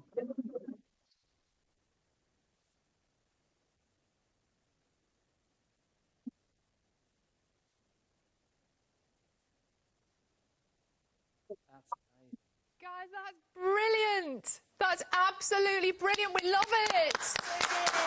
We love it. Well done. Thank you so much. Oh, I think we could all do with a bit of that. I think we could do a bit of drumming. Look at that. Yeah. Very well. Well done. Oh, my goodness. I think it was a bit of a shock there. Steady on, guys. Yeah. That is brilliant. Well done. All the That's very best. lovely to see. Thank you so much. And well done, Donna. Thank you. Thank you. Thank you. Bye, guys. Thank you. Well, now, next up, we're going to unveil the winner of our Lifetime Recognition Award. It is only the second time we've awarded this accolade, so the recipient is going to be joining a very exclusive club. Jonathan, what can you tell us about this award? Well, this award is really presented to somebody that we believe has had a lifetime of literally changing the world of the people that are employed by that particular organisation. It's a very exclusive club, as you mentioned. There's only 2 people in there, and we're going to get to find out who is that second person. Thank you so much, Jonathan. So, our winner is waiting in the wings to go live, but they don't know why they're here. Let's reveal why.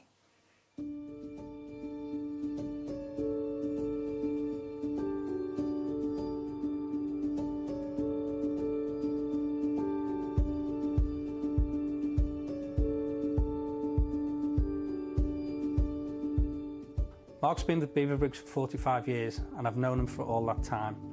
From the outset, he's always led with a strong set of values and principles, and he's always put people at the front and centre of the organisation. As chairman, Mark plays a critical role in really driving and developing the culture of the business. He spends a large proportion of his time at Beaverbrooks engaging with our colleagues and really appreciates and values the difference that everyone makes in the success of our business. It's really important to have an engaged team. That's the first thing I would say. Our colleagues need to feel engaged, because without that engagement, you're not going to have a healthy organisation. In my opinion, you're not going to be driving performance. Giving something back is in the DNA of Beaverbrooks and has been driven by Mark for decades. We donate 20% of our retained profits every year to hundreds of charities and encourage our teams to get involved with these local and national charities. It's embraced by everybody within Beaverbrooks and makes a huge difference to our culture. We're always a decent company to work for, and Mark's taken the business to a different level. Money is a satisfier. It's not more than that. And if it's wrong, it can be a dissatisfier. So there has to be an intrinsic feeling of achievement from the individual who's delivered that world-class customer service. And they have to be recognised for that. And that's the key, isn't it? You know, they have to feel recognised, they have to feel appreciated, and it's got to be proper appreciation and thought through and with substance behind it. The large company number 3, the winners are Beaverbrooks! We have the Beaverbrooks way, the way we do things. So it's not just about how profitable we are, but it's how we do what we do, how we treat our people, our colleagues, how we treat our customers, how we treat our suppliers, but of course, how we treat and engage with our communities. Charity is a big part of what we do. Mark is a truly inspirational leader, colleague and friend, and I know that everybody at Beaverbrooks will be absolutely delighted for Mark's Lifetime Recognition Award. Congratulations, Mark.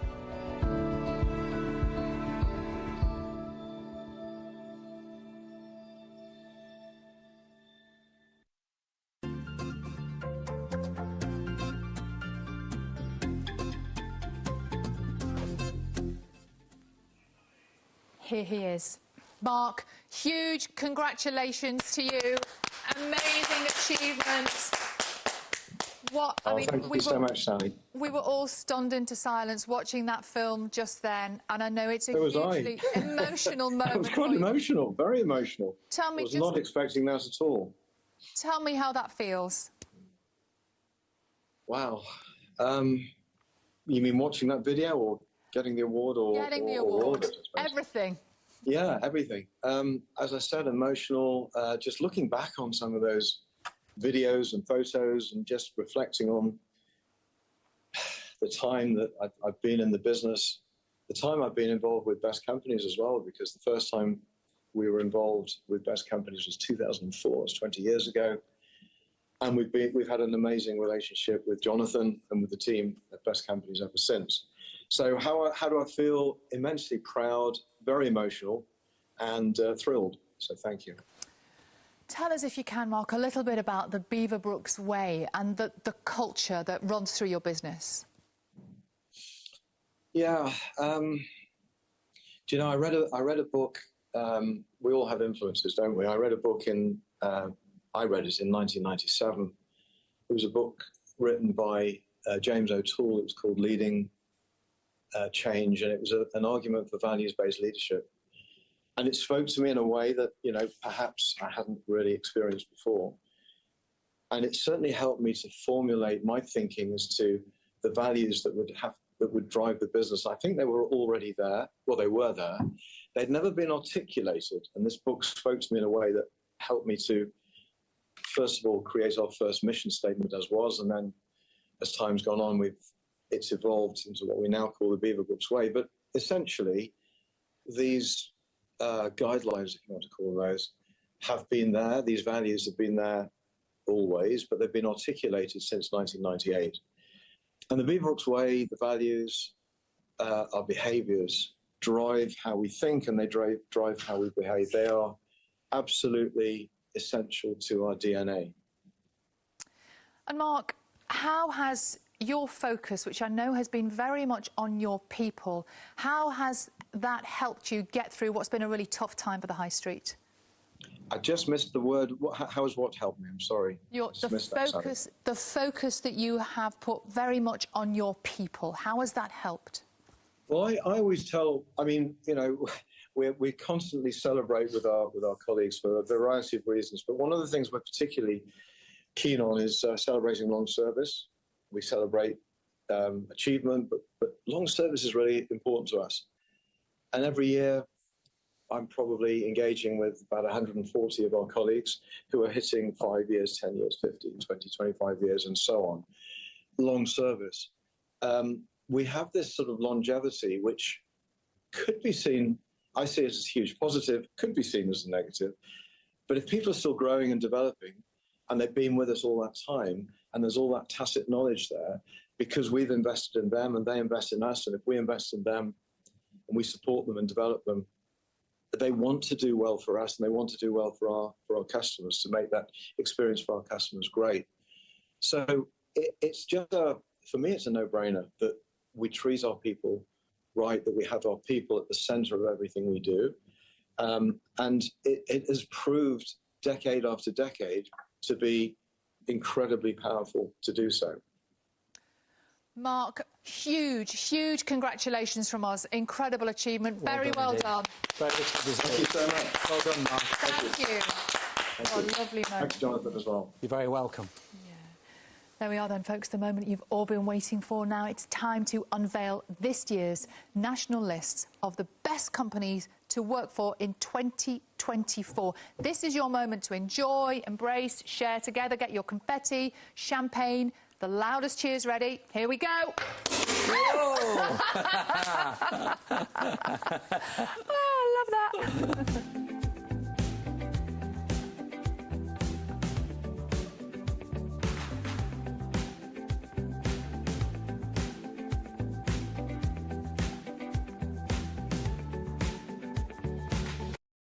Welcome to the 100 Best Mid-Sized Companies to Work For in the UK, 2024.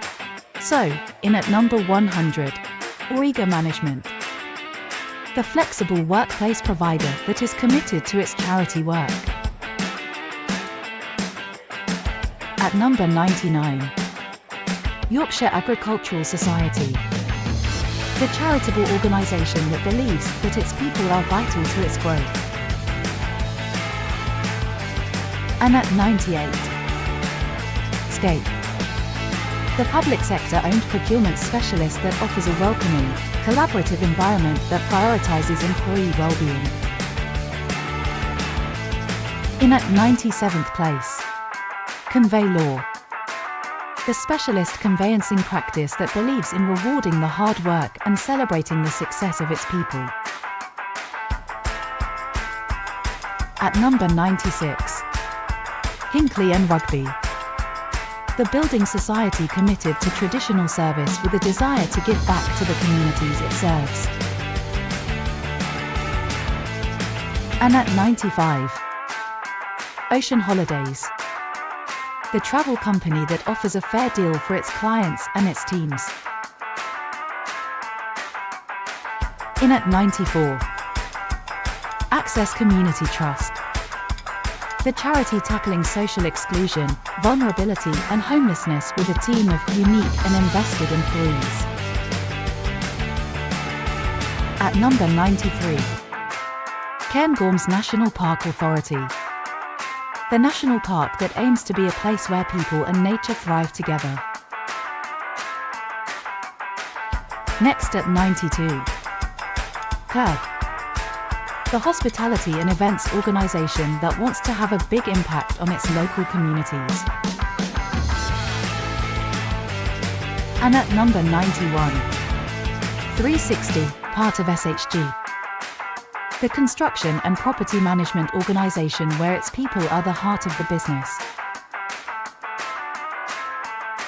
In at number 90, Bleecker Burger, the award-winning restaurant that has a commitment to the burger, its employees, and the wider community. And at 89, Mansfield Building Society, the mortgage and savings products provider, benefiting customers and the community for 70 years. Ranked 88, East Midlands Chamber, Derbyshire, Nottinghamshire, Leicestershire, the business support membership organisation that believes in celebrating the success of its people. And in at 87, Jill Jennings and Every LLP, the intellectual property specialists that prides itself in looking after its employees and its local communities. Next at number 86, Brown Recycling, the waste management and recycling company that recognises the importance of giving back to its community.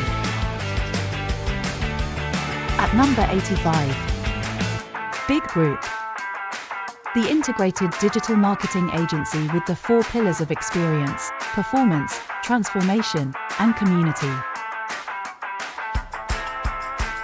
And at 84, Harbour Rock Capital, the financial advisor that believes it is what it is because of the fantastic people who work there.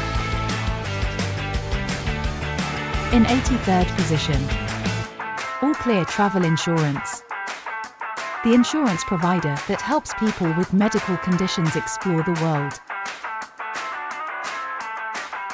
In at number 82, Skills for Care, the not-for-profit development and planning body that delivers quality care and support to both the adult social care sector and its own people.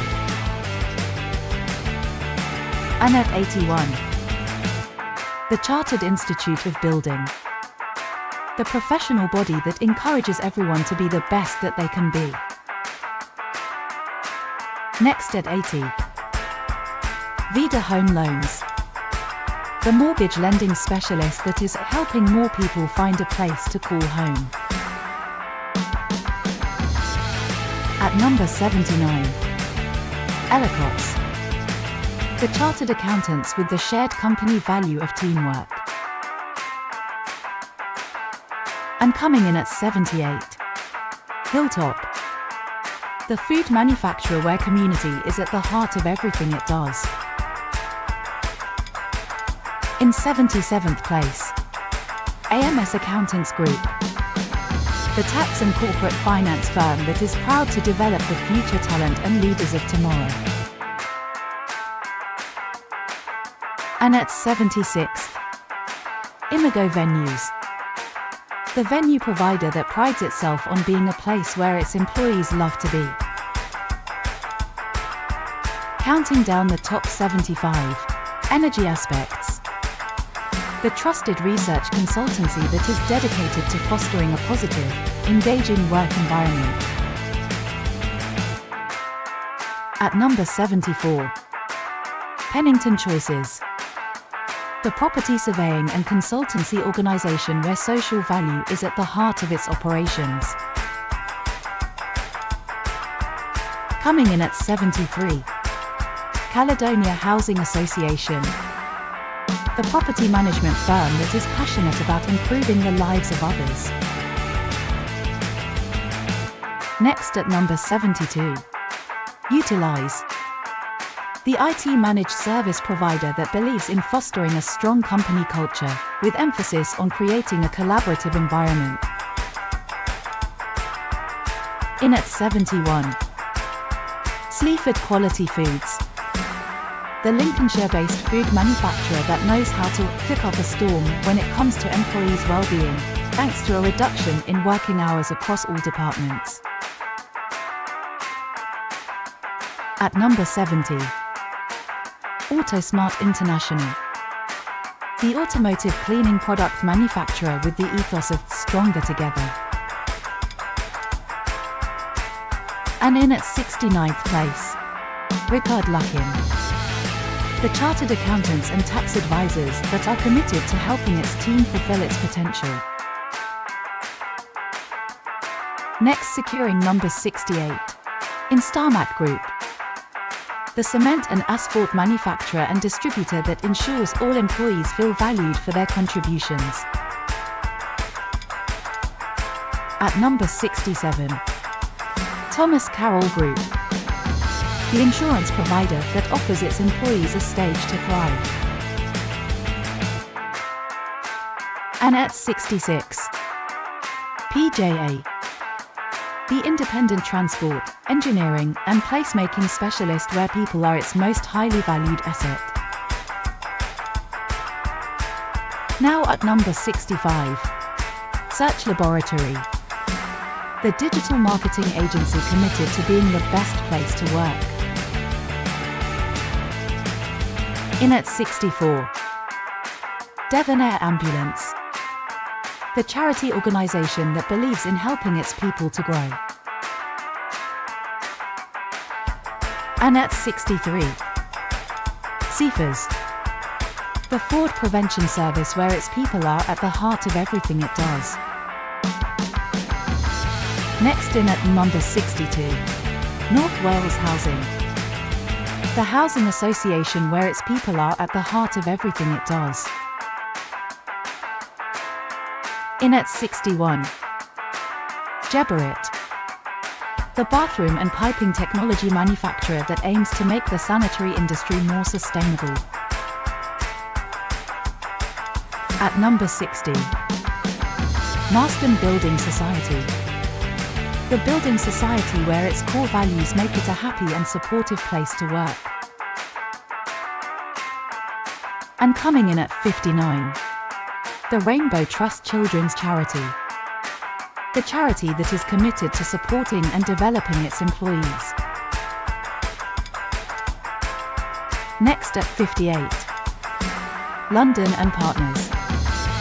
The Mayor of London's official promotional agency that wants its team and programmes to be as diverse as London. And in at 57. Atmos International. The pipeline technology company that believes in being brilliant together. At number 56. Cretton Solicitors.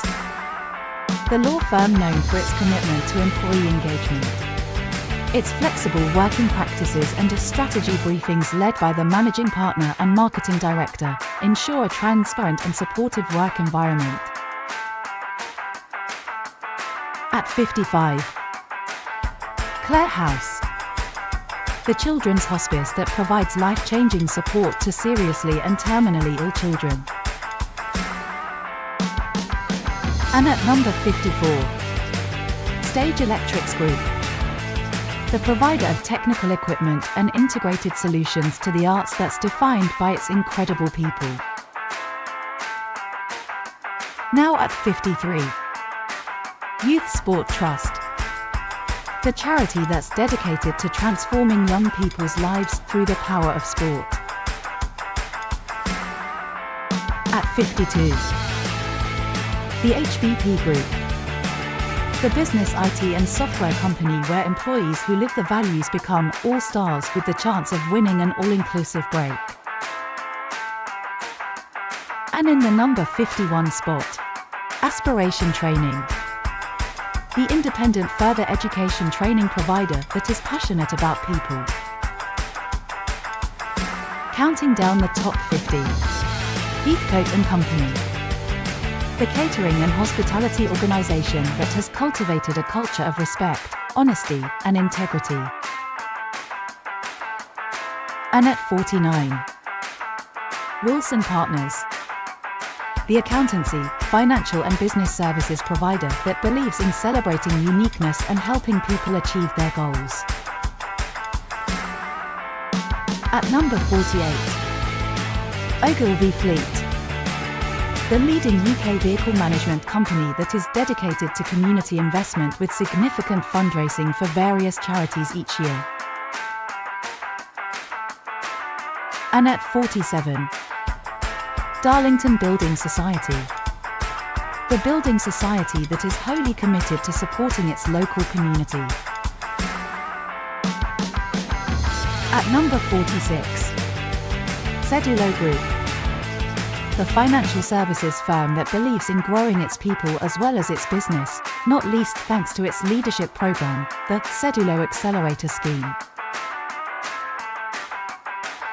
Ranking 45th. Braciers. The acclaimed law firm that is committed to fostering a culture of engagement and growth among its employees through a learning and development program. At 44. Namos Solutions. The information technology and services organization that believes in building relationships on integrity and openness. And at number 43. Empiric. The recruitment agency that recognizes that fun is an essential part of success and that lives by the ethos, don't just work hard, play hard too. Into the number 42 position. Love at Parks. The leisure and hospitality organization that fosters a culture of respect, innovation, and attention to detail. And at 41. Capitol Theatres. The theatre charity that aims to be a beacon of creativity in the live performance world. Next at number 40. St. Martin's. The homeless charity that is committed to supporting its people's growth and development. And coming in at 39. JTP. The international placemaking practice that recognizes that its success is due to the effort and creative ability of the talented people working at the organization. At number 38. 27 Tech. The fintech organization that understands the importance of helping all its colleagues to learn and grow. At 37. Association for Project Management. The chartered membership organization with aspirations to create a coaching culture. In at 36. Voucher Codes. The retail organization where no matter how much the business grows, its values will always remain at the heart of what it does. Now at number 35. Bible Society. The not-for-profit organization that believes in helping change lives for the better. At 34. Teachers Building Society. The financial services provider that believes in nurturing talent. And in at 33. Mhance. The business management software provider that listens to its staff about how it could be an even better place to work. At number 32. BB7. The fire engineering consultancy that values diversity and fosters a trusting, open and inclusive environment. And next at 31. OFR Consultants. The fire engineering consultancy that recognizes the importance of having excellent managers. In at number 30. Total Care. The commercial vehicle workshop equipment provider that fosters an environment where everyone feels empowered, valued, and united toward a common goal. Taking number 29. High-speed training. A leading e-learning provider operates a remote-first initiative to support staff well-being, offering a flexible work-life balance suited to every need. In 28th place, Harrison Drury and Company. The legal services provider that believes its people are its most valued resource. At 27, Electrolink. The energy data provider that recognizes the sensational contributions of its employees. And at number 26, Northern Monk. The Leeds-based brewing company that's a beacon of community spirit and employee engagement. Counting down the top 25, Sharp Pritchard LLP. The London-based law firm driven by its belief that staff are the core of success. In at 24, Osborne's Law. The award-winning law firm that makes happy clients through its happy staff. In the number 23 position, Connection Support. The charitable organization with the values of empowerment, collaboration, compassion, and personalization. At 22, Black Solicitors LLP. The law firm with a positive work environment where employees are encouraged to grow professionally and personally. At number 21, DF Capital. The specialist personal savings and commercial lending bank where the growth opportunities pack a punch. In at 20, Burkitt Long LLP. The law firm where the golden thread that runs through the organization is community. At number 19, Pettypool. The vocational college that supports the education of both young people with learning disabilities and its own employees. Taking number 18, IP Integration. The telecommunications company that's success is made possible by the skills, commitment, personality, and pure hard work of its team. In 17th place, the Adolescent and Children's Trust. The Children's Trust committed to a passionate, caring, and collaborative culture.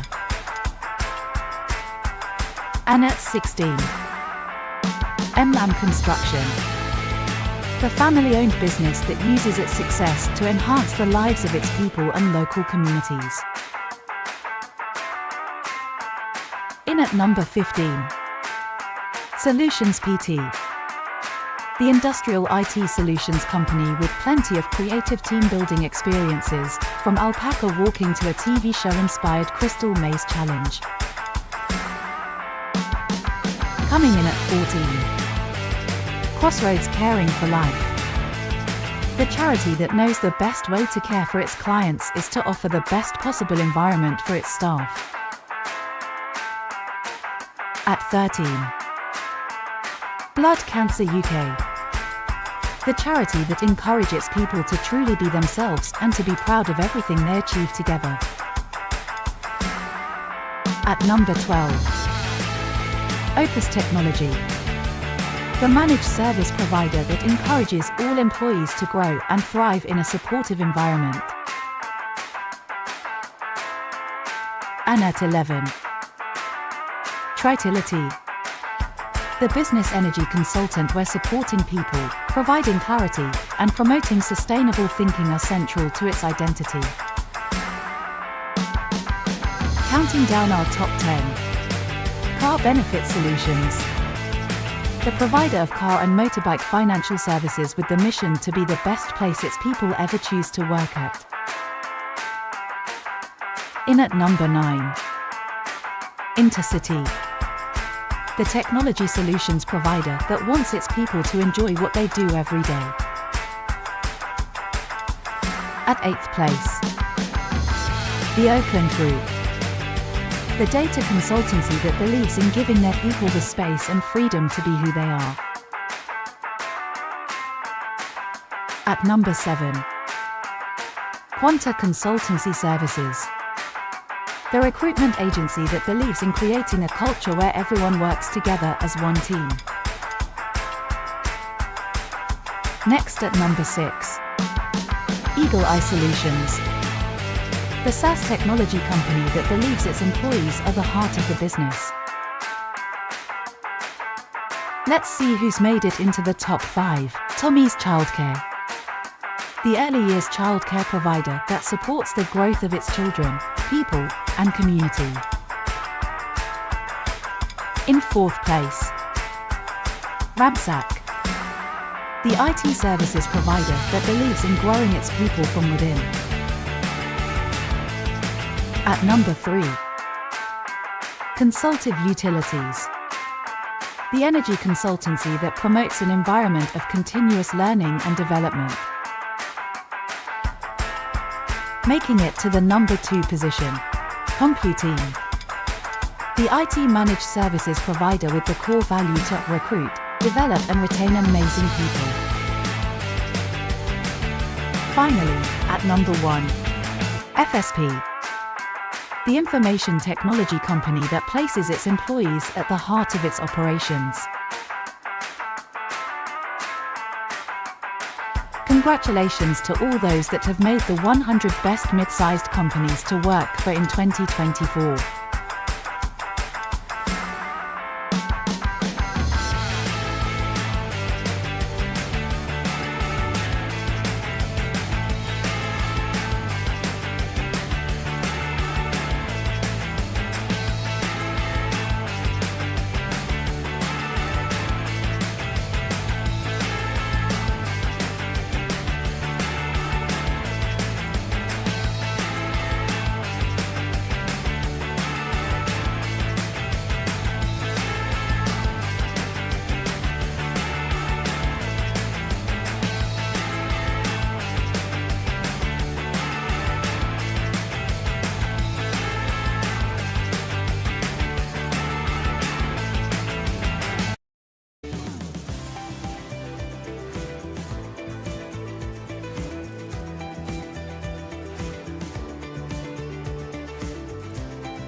Wasn't that brilliant? Huge congratulations to everybody making the list. I can still hear a chorus of confetti cannons, including the one that we've had going off here in the studio. It's been great. Yeah, great absolutely. fun.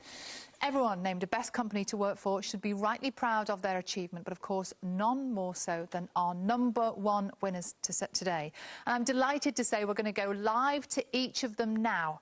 First up, we're going to speak to the winners of our small list. That's Insight Global, specialist recruitment firm that's achieved a world-class 3-star accreditation in, guess what? Very first survey. Let's discuss that incredible achievement with Lucy Fullwood, who is Operations Director and joins us now. Lucy, congratulations. How on earth did you manage that first time around?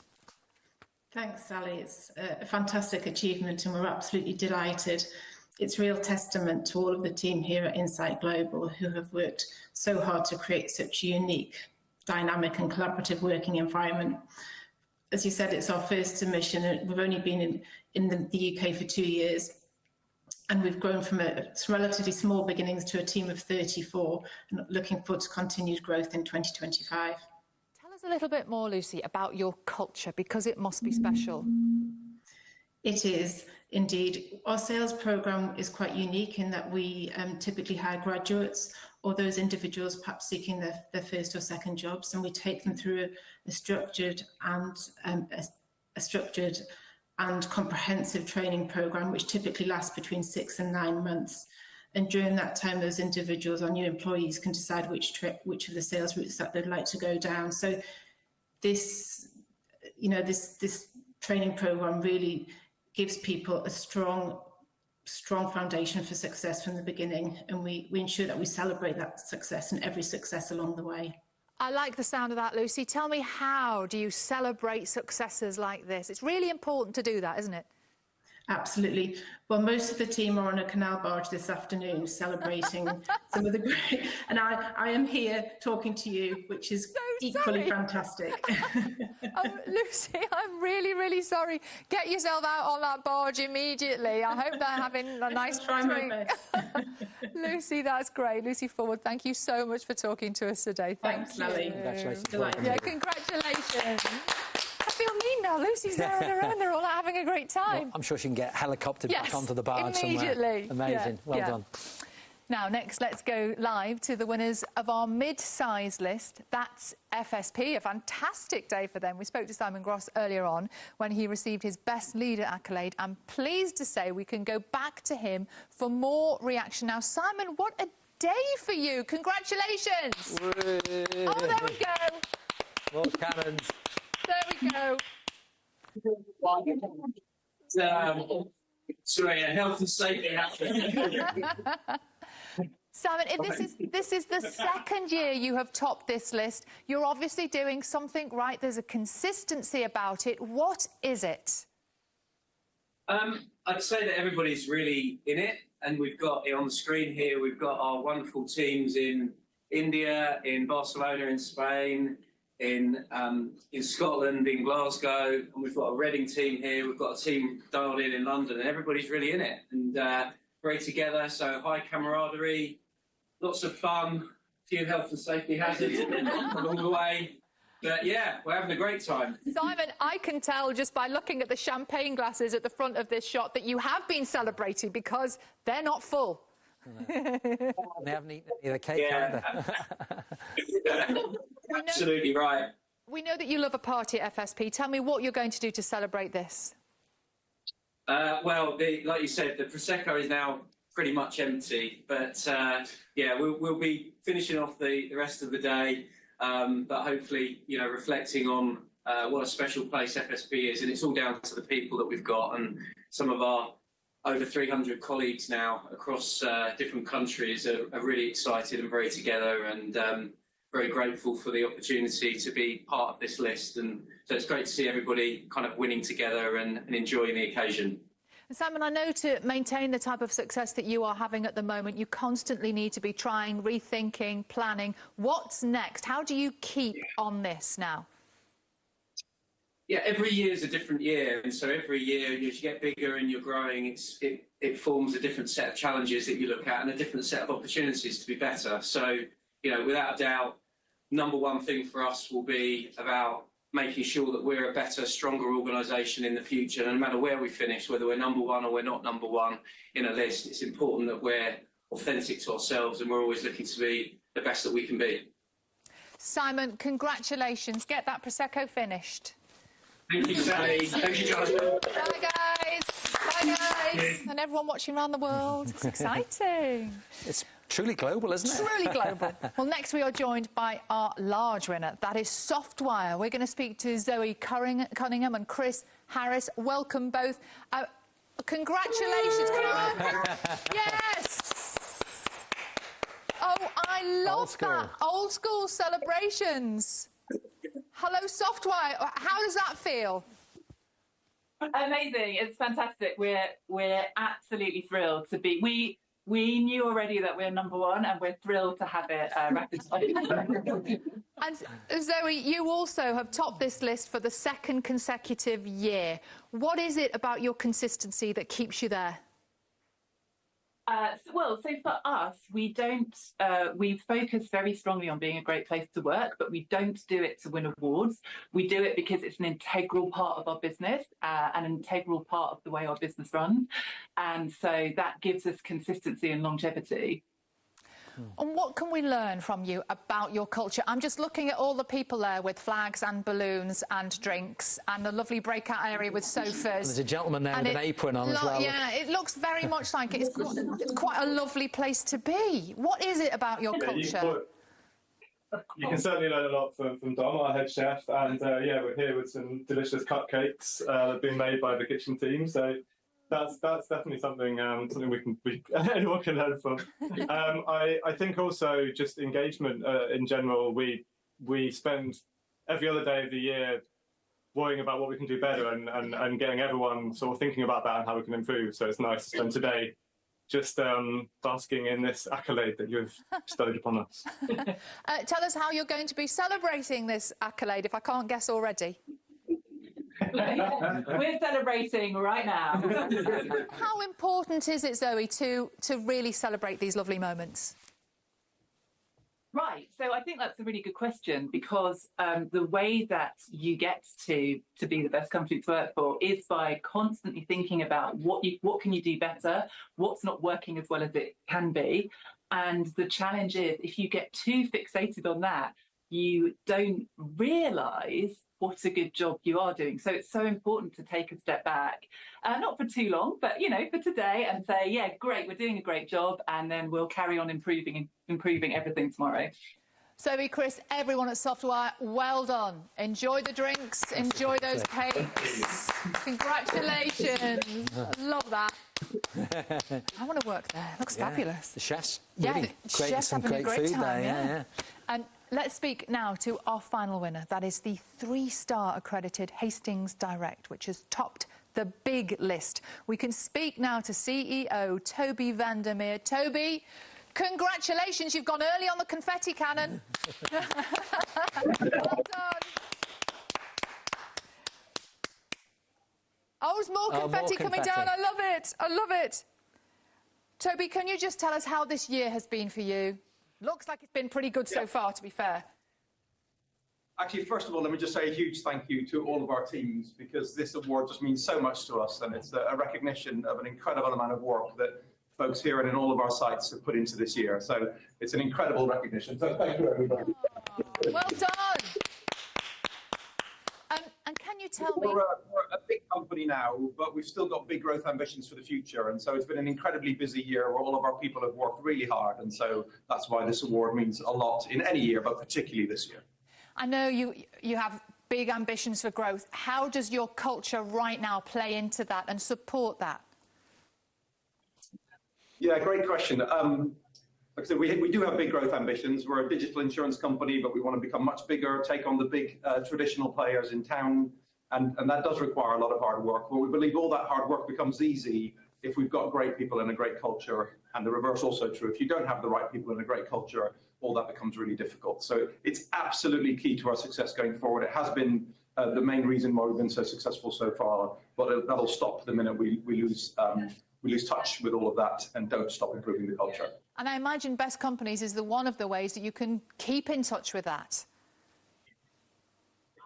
Exactly right. It's an accolade, but it's the stuff that happens around the company day to day that this award is a recognition of. And frankly, that's not down to me or the senior team. That's down to the 3,500 colleagues across the company who work so brilliantly together every day. You're in a room full of confetti, looks like cakes, drinks and bunting, and I am still going to ask, what are you going to do to celebrate? Just more celebration today, and then we've got a few parties coming up next week as well, so we'll keep the party going. Brilliant, Toby. Thank you so much, and well done to everybody there. Well done. Congratulations. Well done. Number one. That's incredible. That was really lovely, wasn't it? It's really great to get such an immediate reaction there from us, all our winners there, and see how pleased they are to have topped those national lists. Well, we'd love to see how your celebrations are unfolding across the country right now, maybe across the world. Did your giant confetti cannon go off successfully like ours did? Did anyone do a victory lap of the office? Please take the time to share your messages and photos on social media. You can tag us. You can see the instructions here on the screen. Use the hashtag 2024 big reveal. And what a fantastic day we've had. I've thoroughly enjoyed my day here, Jonathan, feeling pretty inspired. How would you sum up the day we've had? I think it's been absolutely fantastic. We've spent, this is our 25th year of doing this work, and for 24 of those years, we brought people together in Battersea to celebrate the achievement of things. But that is a limited environment of, we have a couple of thousand people historically come together to celebrate. But what we wanted to do this year is we wanted to make it more inclusive, to get out to the colleagues so that they can celebrate with their teams, because it's their teams that put them on this list. It's a 100% employee survey, and as a direct result, you know, all of the awards have been voted based on the fact of what employees are feeling day to day in their organisations, and that's what makes it special. Feeling inspired? Inspired for next year? Absolutely, and it's really important. We've got organisations literally measuring as we speak with the view to being part of next November's reveal, because the most important thing is organisations measure, and almost immediately, within 24 hours, they can get their accreditation status, which is a big deal. You know, it's the ones to watch, good levels, 1-star, very good levels, 2-star outstanding, 3 world class. So they're getting that recognition, which is helping them to get good data, but also to recognise and differentiate themselves in the marketplace. But I think this is a beautiful way to bring together the whole community and recognise that they are doing something really quite special.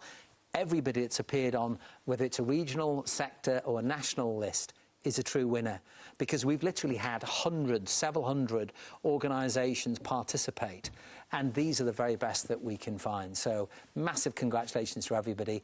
And I think, you know, we've embraced technology. Yeah, it's lovely to have an evening, you know, with dancing and everything else, but this is about celebrating them in the workplace. Yes. With colleagues that have voted them. Yeah. Absolutely fantastic. Jonathan, inspired. Wise words. Yeah, wise words there. And if you're as inspired as we are here and you'd like to be registered, recognised with a Best Companies accreditation in 2025, do get in touch via the website. You can see the address there. You never know, you could be featured in next year's big reveal. The full rankings for all of today's list will be available here shortly, along with all of our special awards winners. Well, that's it from us here at Media City. Thanks to all of you for joining us, to our special guests too, and to Jonathan. We're going to say goodbye now with a look at some of those organisations that have achieved special recognition as long-standing members of the Best Companies community. We will see you again next time.